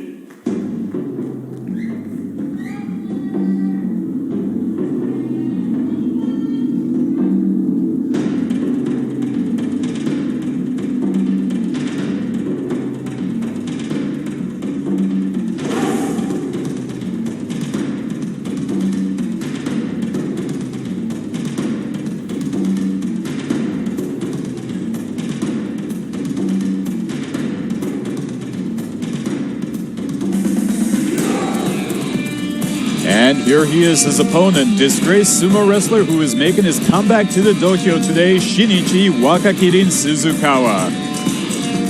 Now, these two are both big lads. They're about the same height, but there's a fair weight difference here. There's about 30 pounds in weight difference between the two. Suzukawa, the physically stronger of the two. Having said that, they both have knockout power. They've both knocked out guys before. Yoshinari will be looking for the high kick. Suzukawa will be looking to close the gap and just lay his hands on Yoshinari as soon as possible. Well, it's quite fascinating, isn't it? Suzukawa began as a sumo wrestler, but is now a pro wrestler. That's right, yeah. He's also fought in MMA, made his debut back in 2012 against Miracle Krokop. He has a TKO victory over Minoa Man. And he's fought Chris Barnett, Huggy Bear, a couple of times 2 years ago. So, yeah, he has experience in a number of different formats. And anyone who's gone up against Mirko Krokop has got to be a pretty fearless guy. Oh, yeah, I mean, that can haunt you for years after that, after facing somebody like that. Just ask Bob Sapp, right? Okay, here we are. Fight number 4. We have got two giants, Suzukawa versus Yoshinari. Now, Suzukawa himself was saying he is delighted that he can face a Japanese fighter who's the same size as him. I bet there aren't too many with this guy's height. No, it's super unusual, and that's what makes this one quite interesting, because they're often, they have bigger guys that they can train with. You know, Yoshinari said so himself. He's used to tying up with bigger guys, but weight and height change it. You know, when you're taking on somebody the same height as you, with roughly the same reach, it feels different if you're not used to it. Now, Suzukawa is going to try to make this happen with grapples and tackles, as you can see. Oh. Yep, looks like that was in Suzukawa's favor. Yep, just as we thought, Suzukawa closes the gap and just muscles his way in. Now, that's what Suzukawa was saying his strategy is to use his background in grappling and tackling and try to get his opponent out of the dohyo as much as possible, but it looks like he's got him down. Yeah, very nice low kick there, but he ended up on his back, and I see Suzukawa has opted not to pound him, but just to put some pressure on with kicks to the thighs. We don't often see that in Ganryujima. Definitely, yeah. Mostly you see the opponents try to pummel their opponents. They normally get in closer and look for heavy hands from the top. Although Suzukawa's got an interesting... Oh, okay, now here he goes. Well, there he goes with another tackle. And yes, Yoshinari's out of the dohyo a second time, and we still got 2 minutes to go. So far, sumo versus kickboxing, it looks like the sumo is doing much better here. Now, if Yoshinari's out of the dohyo one more time in this round, he has lost the match. Oh, okay, but he's not giving in that easily. But you see Suzukawa moving, trying to move in, but Yoshinari is not giving in. He has got way too much to prove, and... Oh! Was he up? That's not counted. Yep, looks like that one wasn't counted. That was very close, though. Wow, 1 minute 20 seconds left on the clock for Suzukawa to get his sumo on. Definitely, and he's trying to get it on. Okay, he gets him down again. Is he going to try pushing him out of the dohyo? Okay, Yoshinari's getting some punches in here. Yeah, he's getting busy from the bottom. They're not going to do too much, but... Yep, again. Oh, okay. Now Suzukawa is just going to roll him off. He just rolled him off. He rolled him off.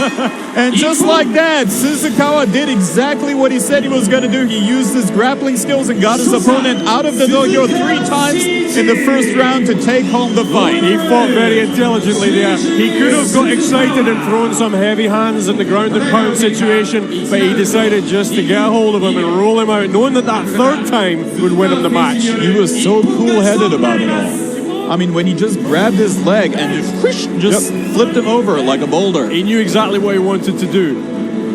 Now, that's a fantastic win there for Suzukawa making his debut in Pancras today, but Yoshinari, I really want to see him unleash his high kick at some point. Oh, definitely. I mean, I think Yoshinari was a little overwhelmed. Well, it was also both fighters' first time in the dohyo, and in this case, the grappling won over, just like that, flipped him over. I mean, Suzukawa looked at the dohyo and knew, he's like, it feels good to be home. I'm going to show these guys what they missed out on. And he has shown it, and them some. We could see him a very dangerous opponent now that he has joined Ganryujima. This format suits him down to the ground. Oh, definitely. Well, we'll see if there's an opponent who can match him the next time. But for now, congratulations, Suzukawa.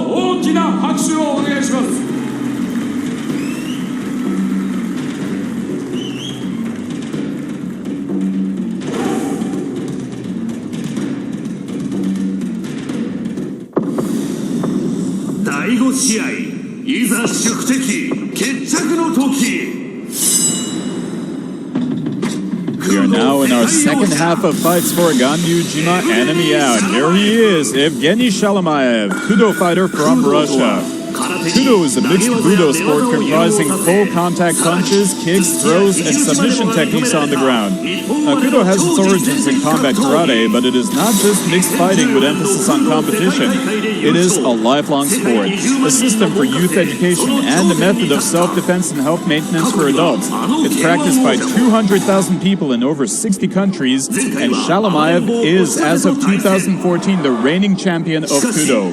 In his first bout in Ganryujima, he defeated Hoshikaze, the Mongolian sumo wrestler, handedly, and this is going to be his second match in Ganryujima. Certainly will have to performance in Ganryujima, as there is in Kudo striking technique, wrestling, and submission game.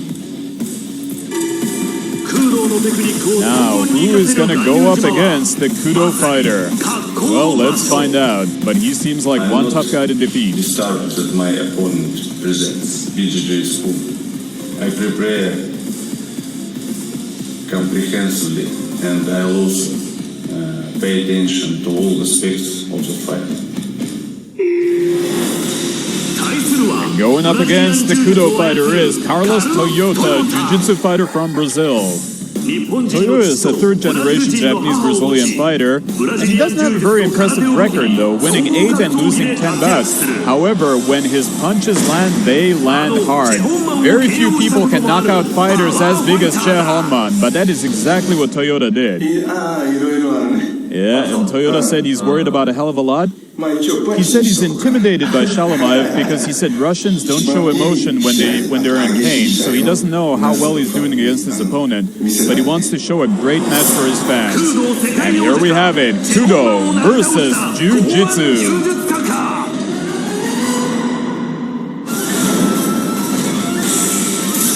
Evgeny Shalomaev versus Carlos Toyota.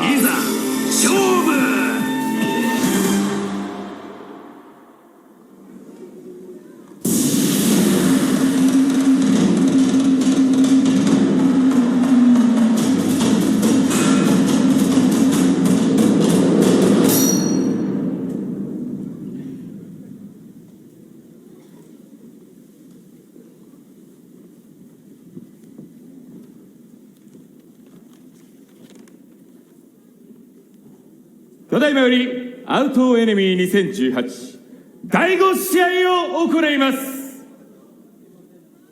青方より柔術を代表しブラジルカルロス・トヨタ選手の入場です。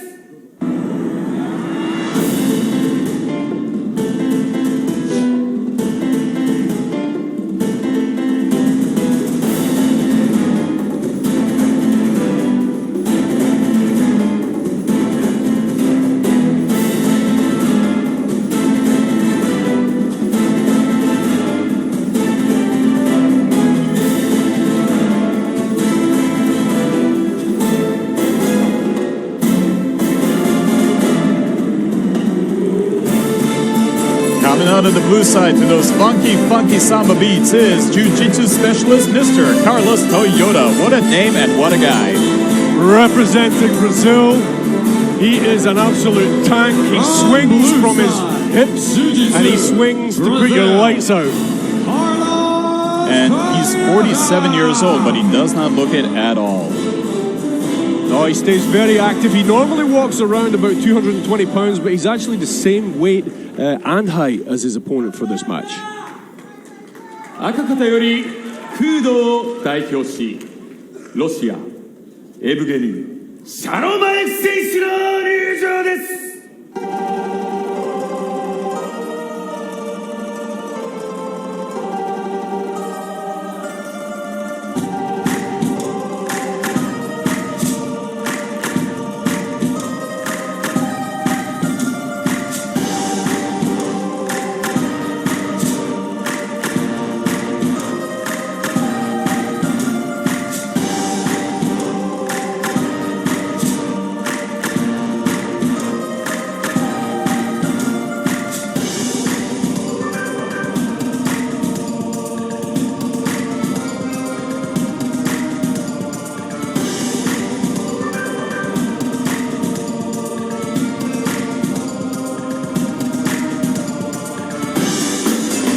Out of the red side to a heavier beat, we have got Kudo fighter from Russia, Evgeny Shalomaev.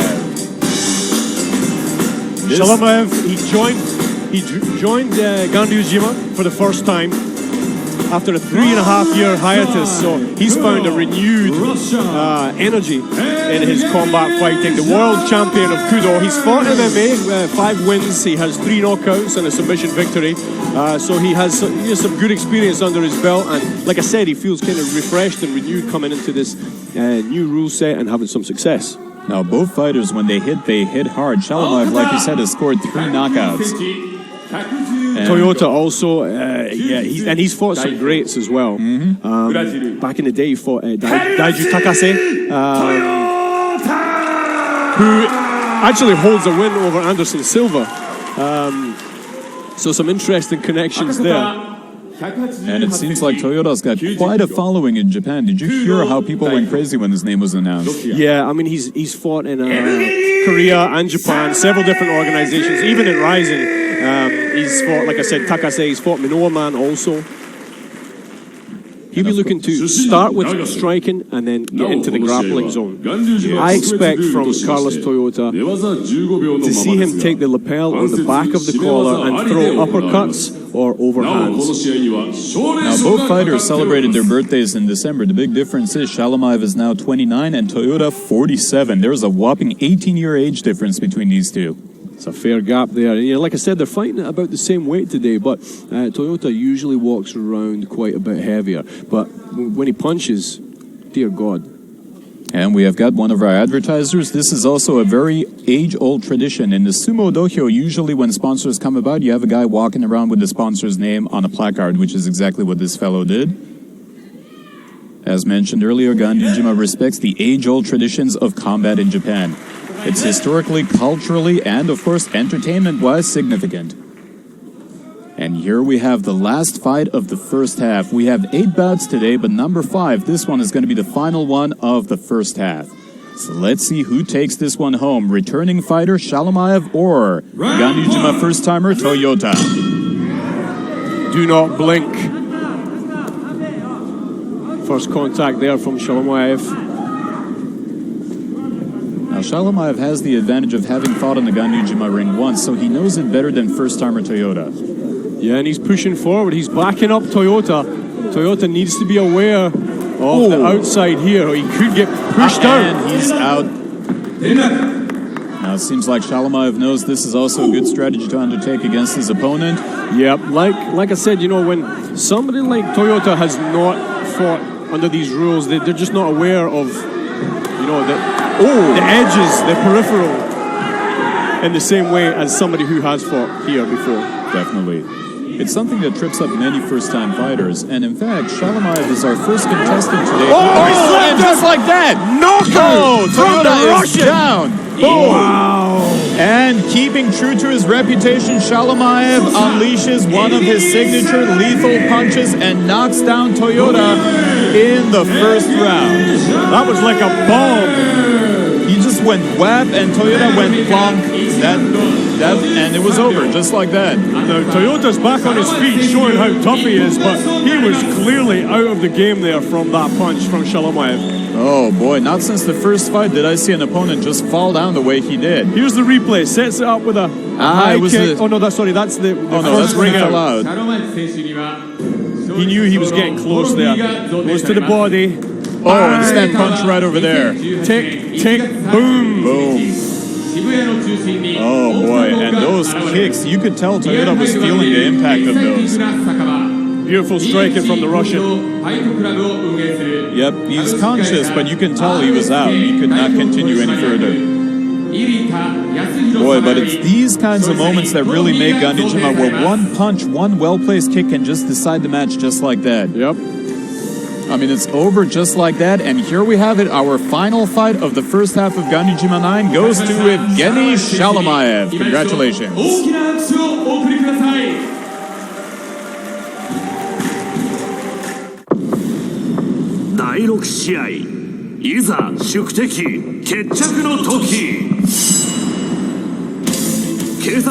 Alright, so we're now moving on to the second half of Ganryujima, and here's our fighter, Hideki Shrek Sekine. This guy looks intimidating, and he totally is. In addition to being a third dan in judo, he holds a black belt in Brazilian Jiu-Jitsu. Now here's an interesting piece of trivia. He used to be a member of the Shizuoka police force. I am not making this up, folks. This is his third fight in Ganryujima, and when he was asked how he feels about it, he said, "Hey, MMA, Ganryujima, it's neutral for me. I look forward to matching my opponent head-to-head, toe-to-toe, having an equal setting, and, you know, winning the match on fair terms. There may be accidents, I may get hurt, and I may feel weak, I may feel in pain, But the important thing is for me to come out on top. Now, this determination from Sekine comes from him formerly being a police officer. So he looks at all of his martial arts opponents as criminals that he's got to arrest, basically. He doesn't look at them as fellow fighters, he looks at them as people he's got to apprehend by any means necessary. And that's what gives him his drive to fight. Now, how he learned jiu-jitsu? Well, when he was transferred to a heavily Brazilian area of Japan, he got curious about the sport, and that's how he learned it. Now, he's typically a very observant guy, but this time around, he doesn't have that luxury, because going up against him is the Titan MMA legend, Jimmy Ambriz. Now, I'm sure a lot of you know of this guy. He has been on the scene for a very long time, and the thing he's got going in his favor is his weight. But of course, he knows how to use it like any skilled fighter. Jimmy Ambriz weighs a whopping 139 kilograms. That's just about 300 pounds. When it comes to like the weight and size advantage, it's kind of in my favor. So I'm going to be able, I want to use my weight and size on him as much as I can. Fighting a big guy, I don't think takes as much stamina as fighting a smaller guy. A smaller guy makes you move a lot more. A bigger guy, you can control the pace. And because I'm the heavier guy, I can lean on my opponent a little bit more. You heard it from the man himself. Can the muscle man, the Titan, defeat Shrek the Cop? Jiu-Jitsu versus MMA.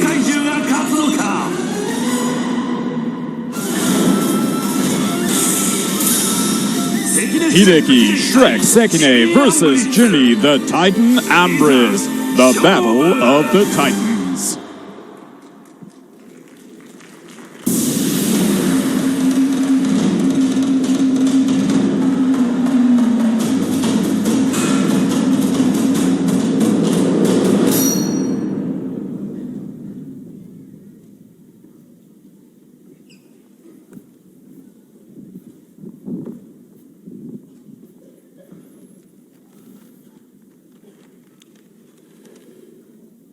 Ganryujima アウトエネミー2018第6試合青方 MMA 代表アメリカジミー・アンブリッツ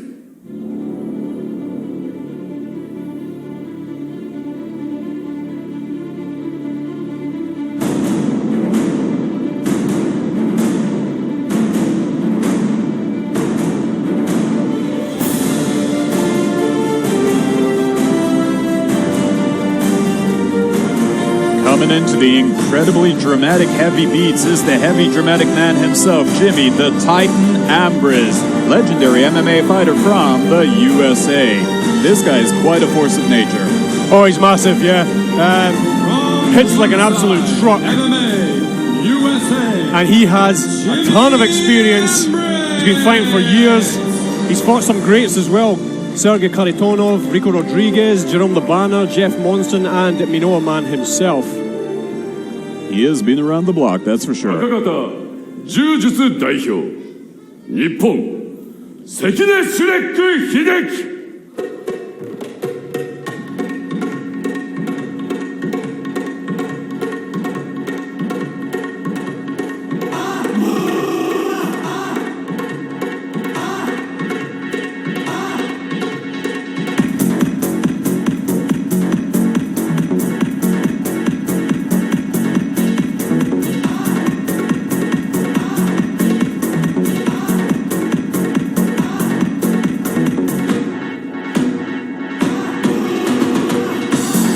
And his opponent coming from the red side, the former cop himself, Hideki Shrek Sekine, jiu-jitsu fighter.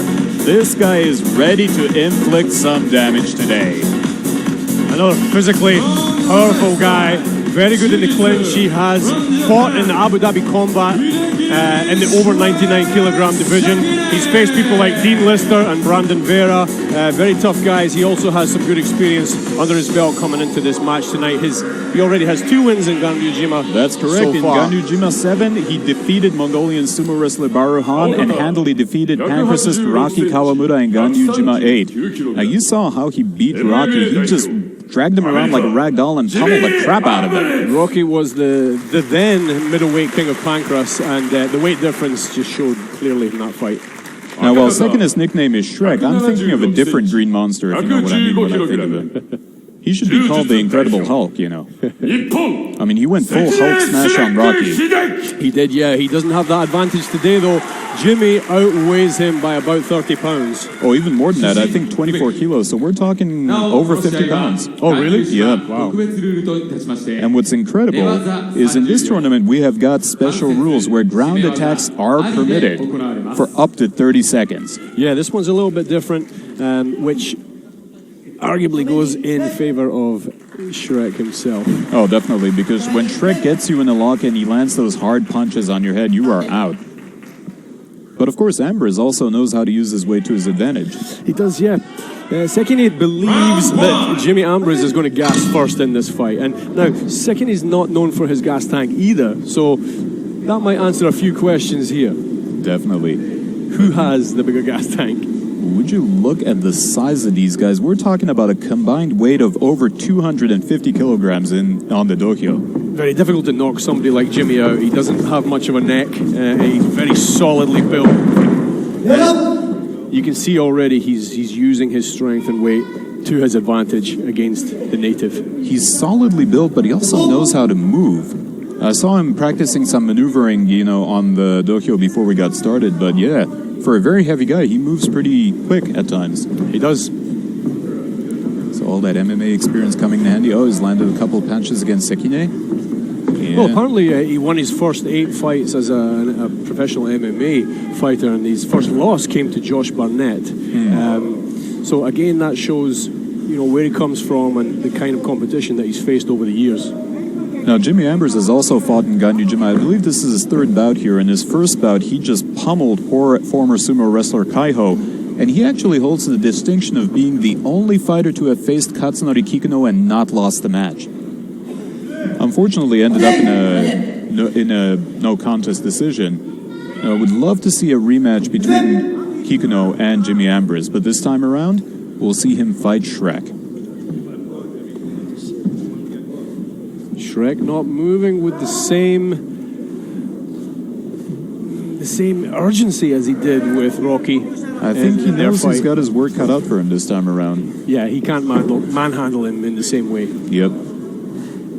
I mean, with Rocky, the way he just grabbed him by the collar and dragged him around. Yeah. Speaking of collars, that's what these two are apparently going for. They're going to try to go for each other's collars on this one, because that will probably get him leverage. Oh, and a front kick by Shrek. Yeah, it's not often you see him kick, but when he does... You know, I got to admit, I have not seen many police officers in Japan looking like him, but if I saw one, I'd be terrified. I'll tell you that right now. You'd want him on your side. Oh, yeah, definitely. I would not steal anything in any neighborhood he's worth. Well, I would not steal anything, period, but you get the drift. Yeah, Ambriz the taller and the heavier of the two, not reaching the mark. Shrek using that front kick to his advantage, but he eats an uppercut, followed Ambriz by... is getting some blows in.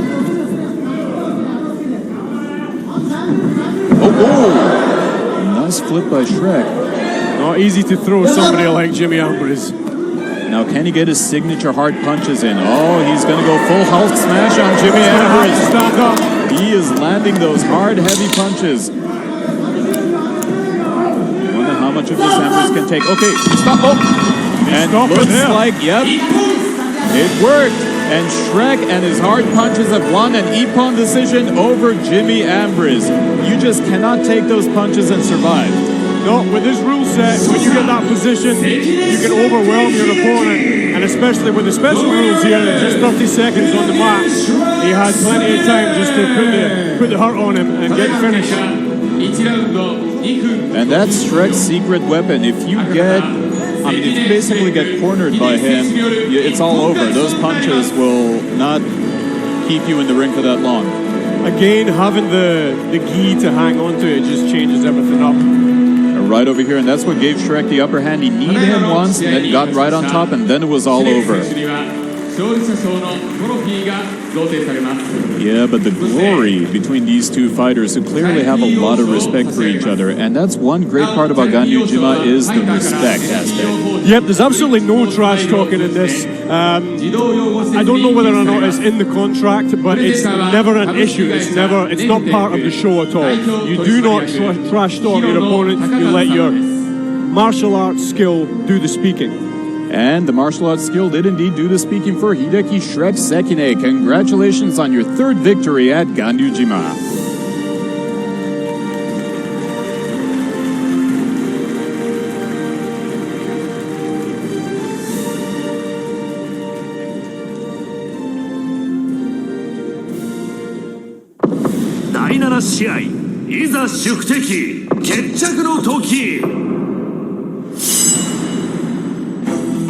We are down to our last two fights in Ganryujima Enemy Out, and here is our next contestant, Shoma, board breaker Shibisai. Shibisai studied judo as a student and upon graduation entered the world of martial arts, making his debut as a kickboxer in Crush 11. At a towering 192 centimeters, over 6 feet tall, he's one of Japan's most promising heavyweight fighters. Now this time around, he's taking part in a style called Kuramoto Bujutsu, which was pioneered by Nariharu Kuramoto, a Kansai-based fighter who opened his first dojo in 1986, and following the Great Hanshin earthquake, relocated to Tokyo, setting up his Kuramoto Juku in 2002. Shoma won his first match at Ganryujima with ease against Honshu Biwako, and then defeated Jiro Kusunoki. And this time around, this is the man he is facing. The Dutch kickboxer himself, a man who has got a perfect 4-0 record at Ganryujima. Next to Kikuno, he remains the only undefeated Ganryujima fighter. He is the Dutch kickboxer with a punch that is just as lethal as his kick. Shows no mercy in the dojo, Mr. Brian Douwes. This will be one exciting fight to watch. Both fighters are around the same height, weight, and age and are in peak physical condition, and both are undefeated in Ganryujima. The true test will be Shibisai. While Shibisai won his previous two bouts at Ganryujima, the general consensus was he went up against opponents who weren't that strong.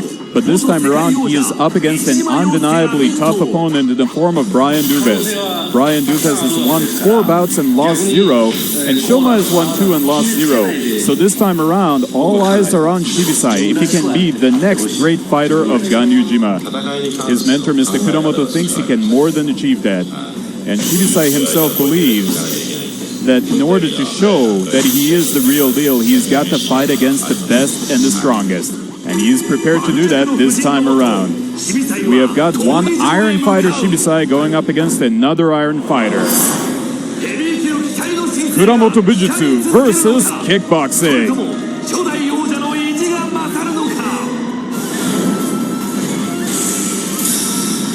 Shoma, board breaker Shibisai versus Brian Douwes. Iron versus iron.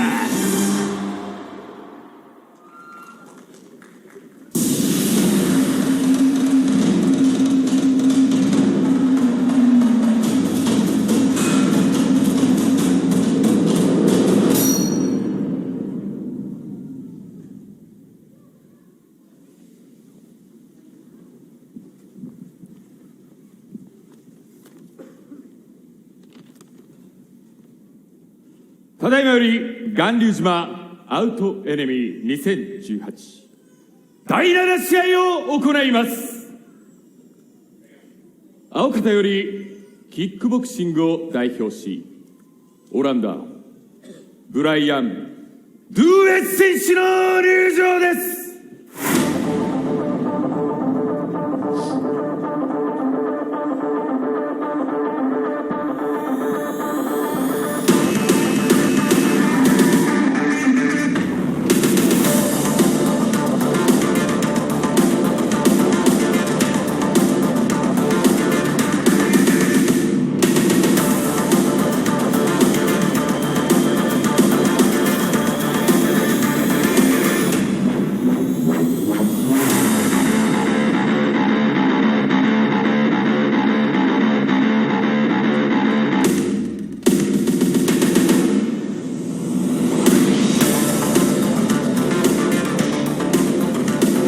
And here he is from the blue side, the Dutch kickboxer himself, Brian Douwes.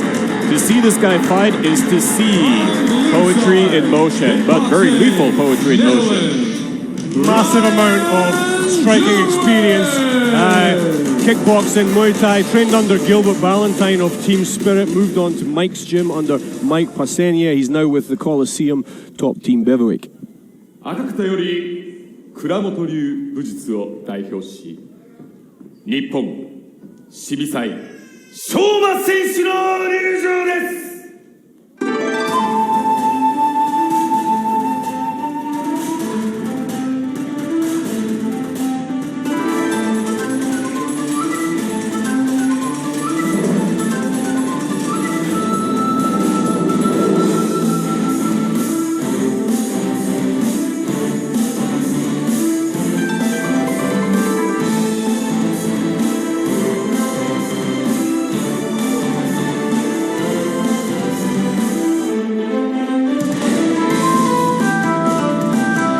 And his opponent coming in from the red side, Shoma, board breaker, Shibisai, Kuramoto Bujutsu fighter.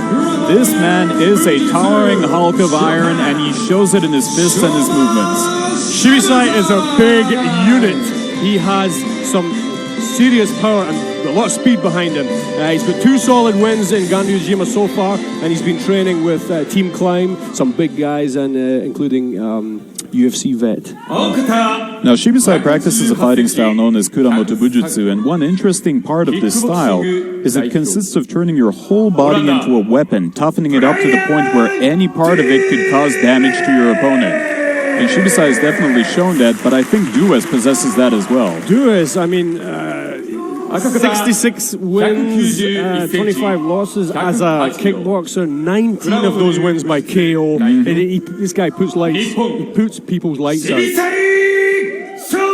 And Douwes has indeed shown he can put people's lights out, but Shibisai ain't no slouch either. Now, today's match is really important for Shibisai. This is an opportunity for him to show that he is indeed the real deal as a fighter. Yep, he's prepared very well for this. As I was saying, he's been training with some very good fighters, very good teams here in Japan, some MMA fighters, big guys as well.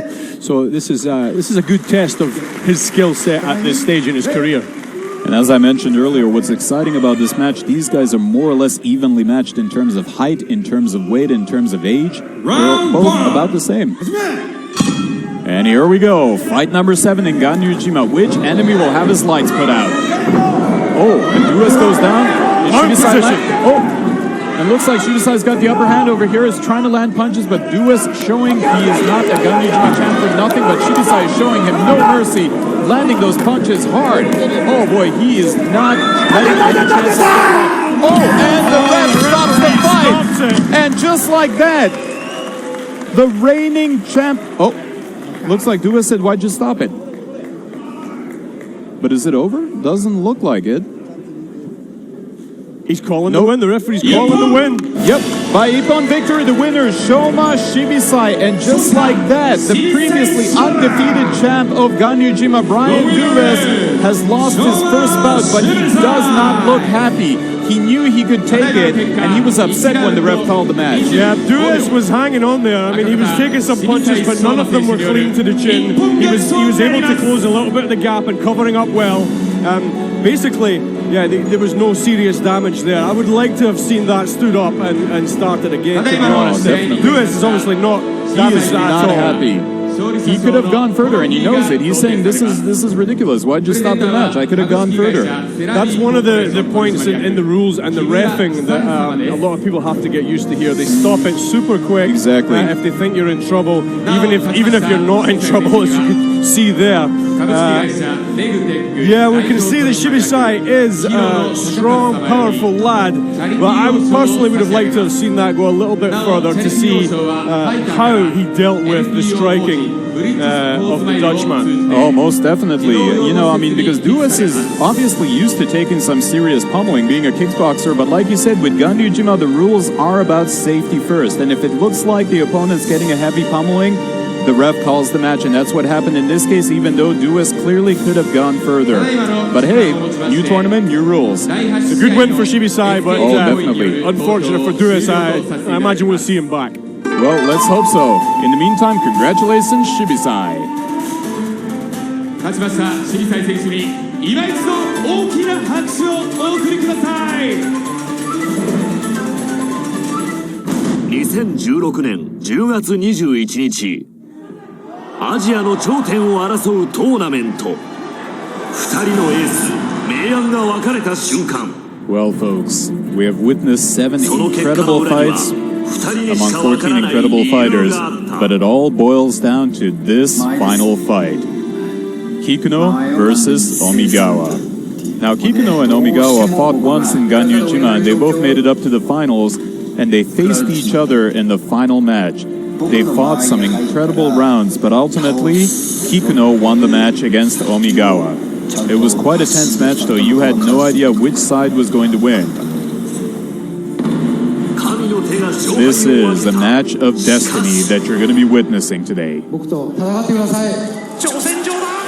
the last Ganryujima, at the very end, Omigawa got into the dojo and asked Kikuno to have a rematch. And Kikuno agreed with tears in his eyes. These are two fighters with nothing but the utmost respect for each other. And therefore, neither one of them is going to pull any punches. When Omigawa was asked what his theme is for today's fight, he said, to surpass the hand of God.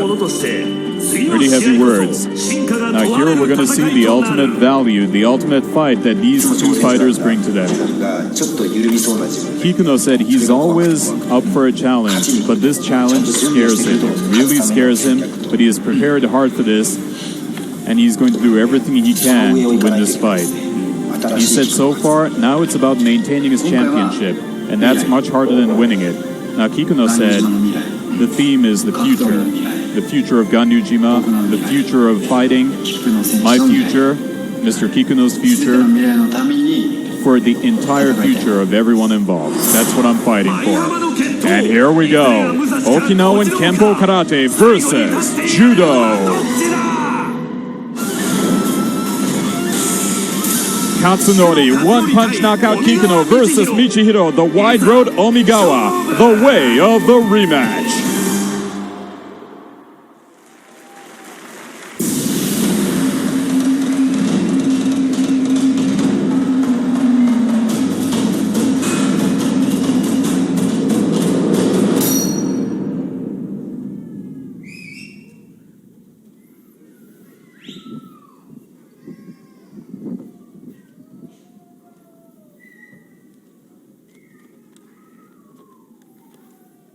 Ganryujima アウトエネミー2018第8試合青方柔道代表日本尾川道弘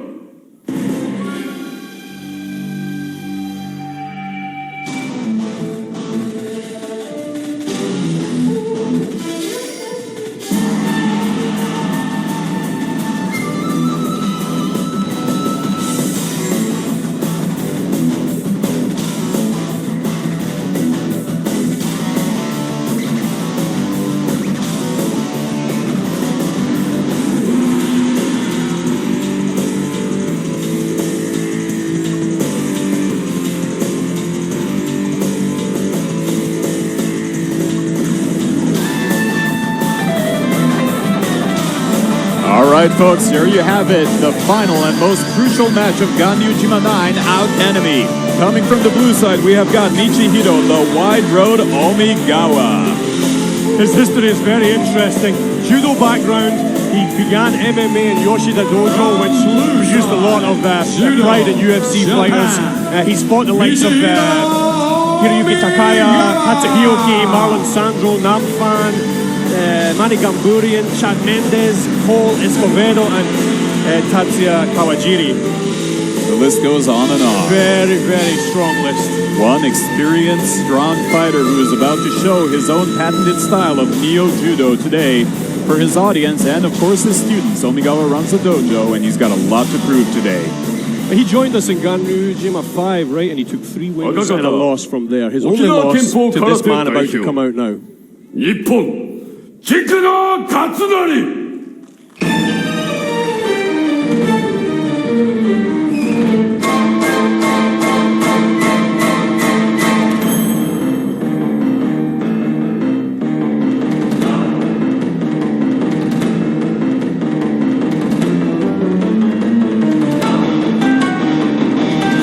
And speaking of which, here he is, Mr. One Punch Knockout himself, Katsunori Kikuno. He is so far the only undefeated fighter in Ganryujima. Now the question is, can he maintain this position, or will he exceed his first defeat to the one man who could not defeat him, Mr. Michihiro Omigawa? He holds a win over Omigawa, but this doesn't make any difference coming into this fight. He still has a very tough match ahead of him today. Now both fighters, as you witnessed in their previous bout, they're not going to give an inch to each other. They're going to go all the way, and in the end, we shall see who will take home the crown of Ganryujima. Both UFC veterans, but that is completely left aside when they get into the Ganryujima dojo. Completely different. Well, as you can see, at the previous Ganryujima, the tournament ended after Kikuno won the final bout. Omigawa got into the ring and said, "Please have a rematch with me." And Kikuno, with tears in his eyes, agreed. This could not be a more proud moment between these two. And that's the ultimate beauty of fighting. These two have got the ultimate respect for each other, but they are going head-to-head. Neither one is going to give up anything to the other side. It's the ultimate collusion of respect and violence. I mean, it's quite contradictory when you think about it, but that's the beauty of fighting right there. Controlled violence. The interesting thing about Kikuno is he's going to try to challenge place on the Taekwondo Olympic team. That's true, yes. He's been competing this year and training very hard in Taekwondo. I mean, in this match he's fighting Okinawan Kempo Karate, but he also practices Taekwondo, and like you said, he's going to try joining the Japanese Olympic team. Nippon, Kikuno Katsunori!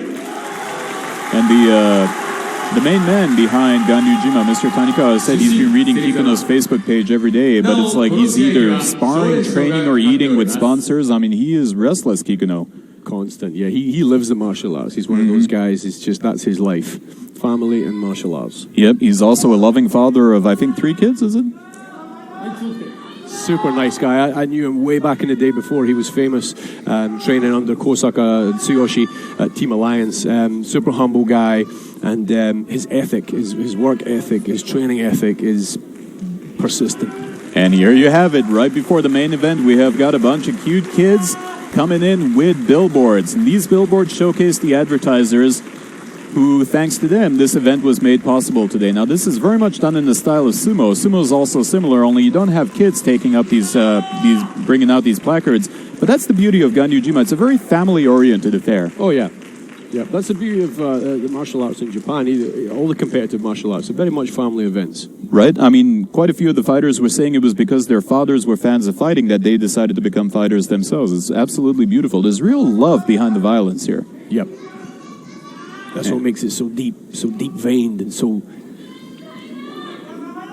interesting to watch and watch how it plays out.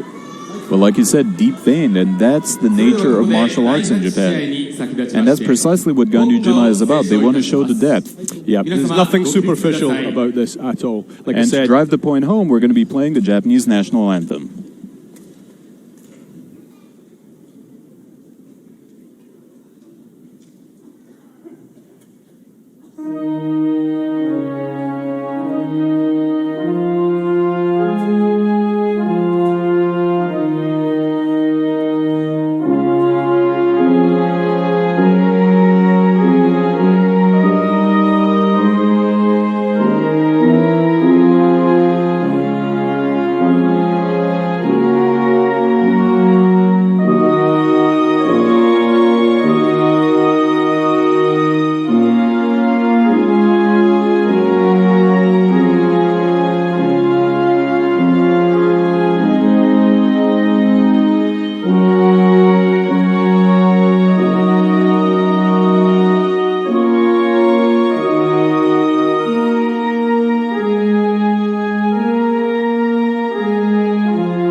First for Ganryujima. This has never happened in Ganryujima before, but I think it's indicative of just what a Japanese event this is. Yeah, the Maihama Amphitheater, everybody's standing up and showing their respect there. We've got judoka, we've got karateka, there's professional sumo wrestlers in the crowd here. This is just a fantastic atmosphere. Oh, I know. It's been fun spotting the fighter in the crowd. That's what I've been playing while, you know, the matches haven't been going on today. There are a couple of really big sumo wrestlers sitting very close to me. Yep.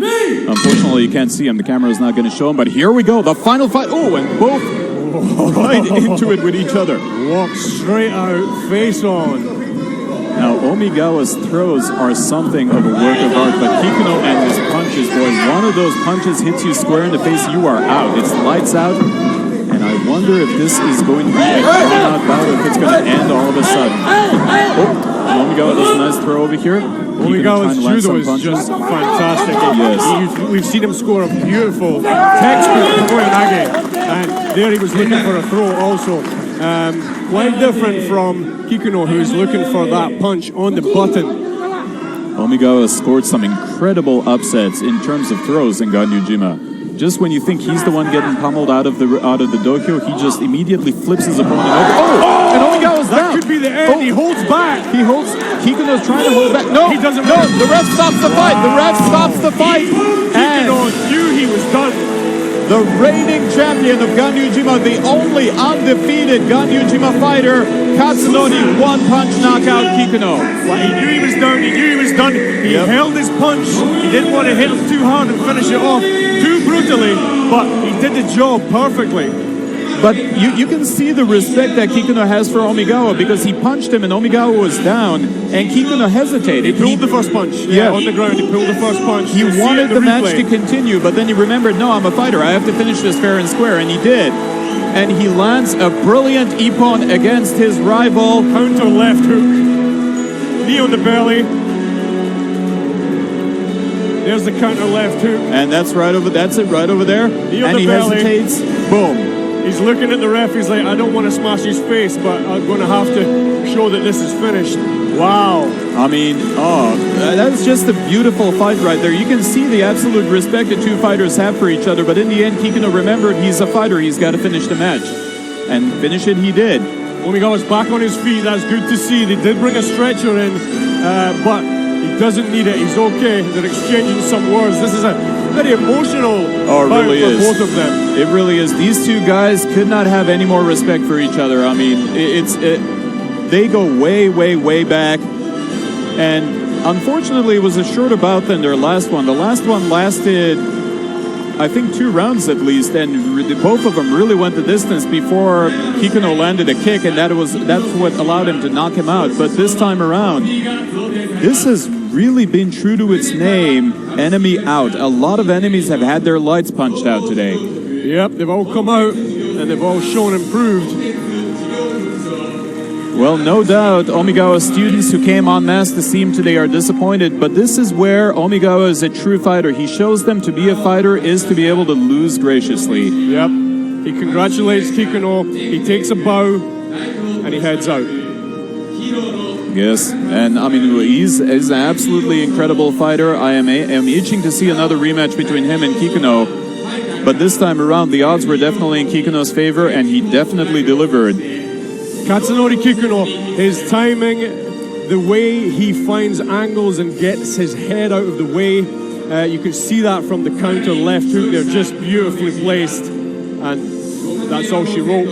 And Katsunori Kikuno, since making his debut in July 2006 in Ganryujima 4, has won virtually every fight that he's fought in. The only one that didn't end in a victory was a fight between him and Jimmy Ambriz, where unfortunately it had to be cut short because Kikuno injured himself while kicking Jimmy Ambriz. Yeah, I believe he actually broke his leg. That's correct. He was bleeding, yeah. And he was crying. He was upset. He wanted to finish the fight, but he couldn't, and he knew it.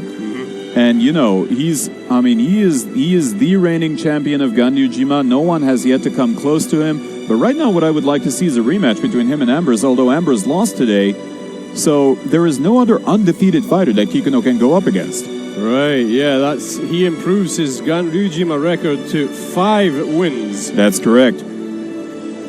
5 wins, 1 no decision, no losses whatsoever, and every single one of his wins, except one against Marcus Aurelio, has been a knockout, an ippon gachi. That right punch of his is lethal.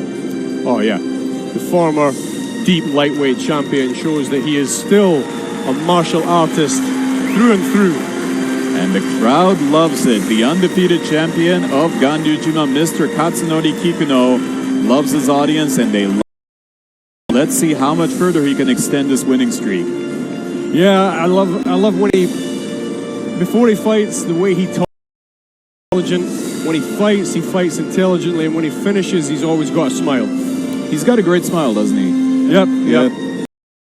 Remember at the previous Ganryujima, I saw him backstage and I shook hands with him and I said, "Good luck today." He had no clue who I was, but he gave me this big smile and said, "Thank you." You know, and that put a smile on my face. And I believe those are his kids and his.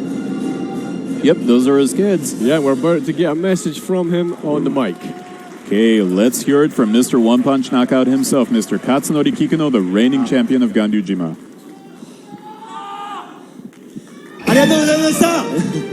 Thank you all very much, he says.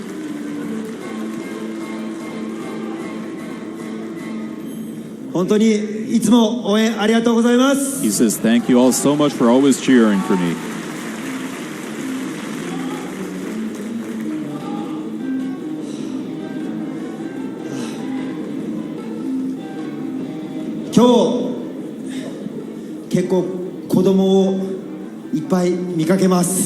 He said, I see a lot of kids in the audience today. That makes me very happy.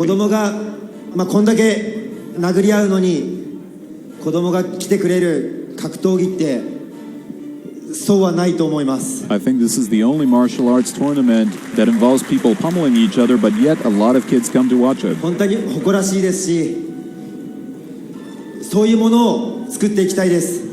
And that's precisely what we want to build here in Ganryujima.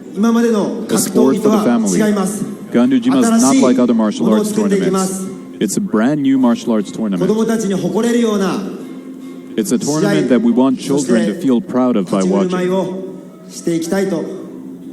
we want to keep taking it forward in that direction. Today there was a demonstration of Miyamoto Musashi and Kojiro evoking the famous Battle of Ganryujima. You can only see that here at this point. Ganryujima is the only event where I saw such a recreation.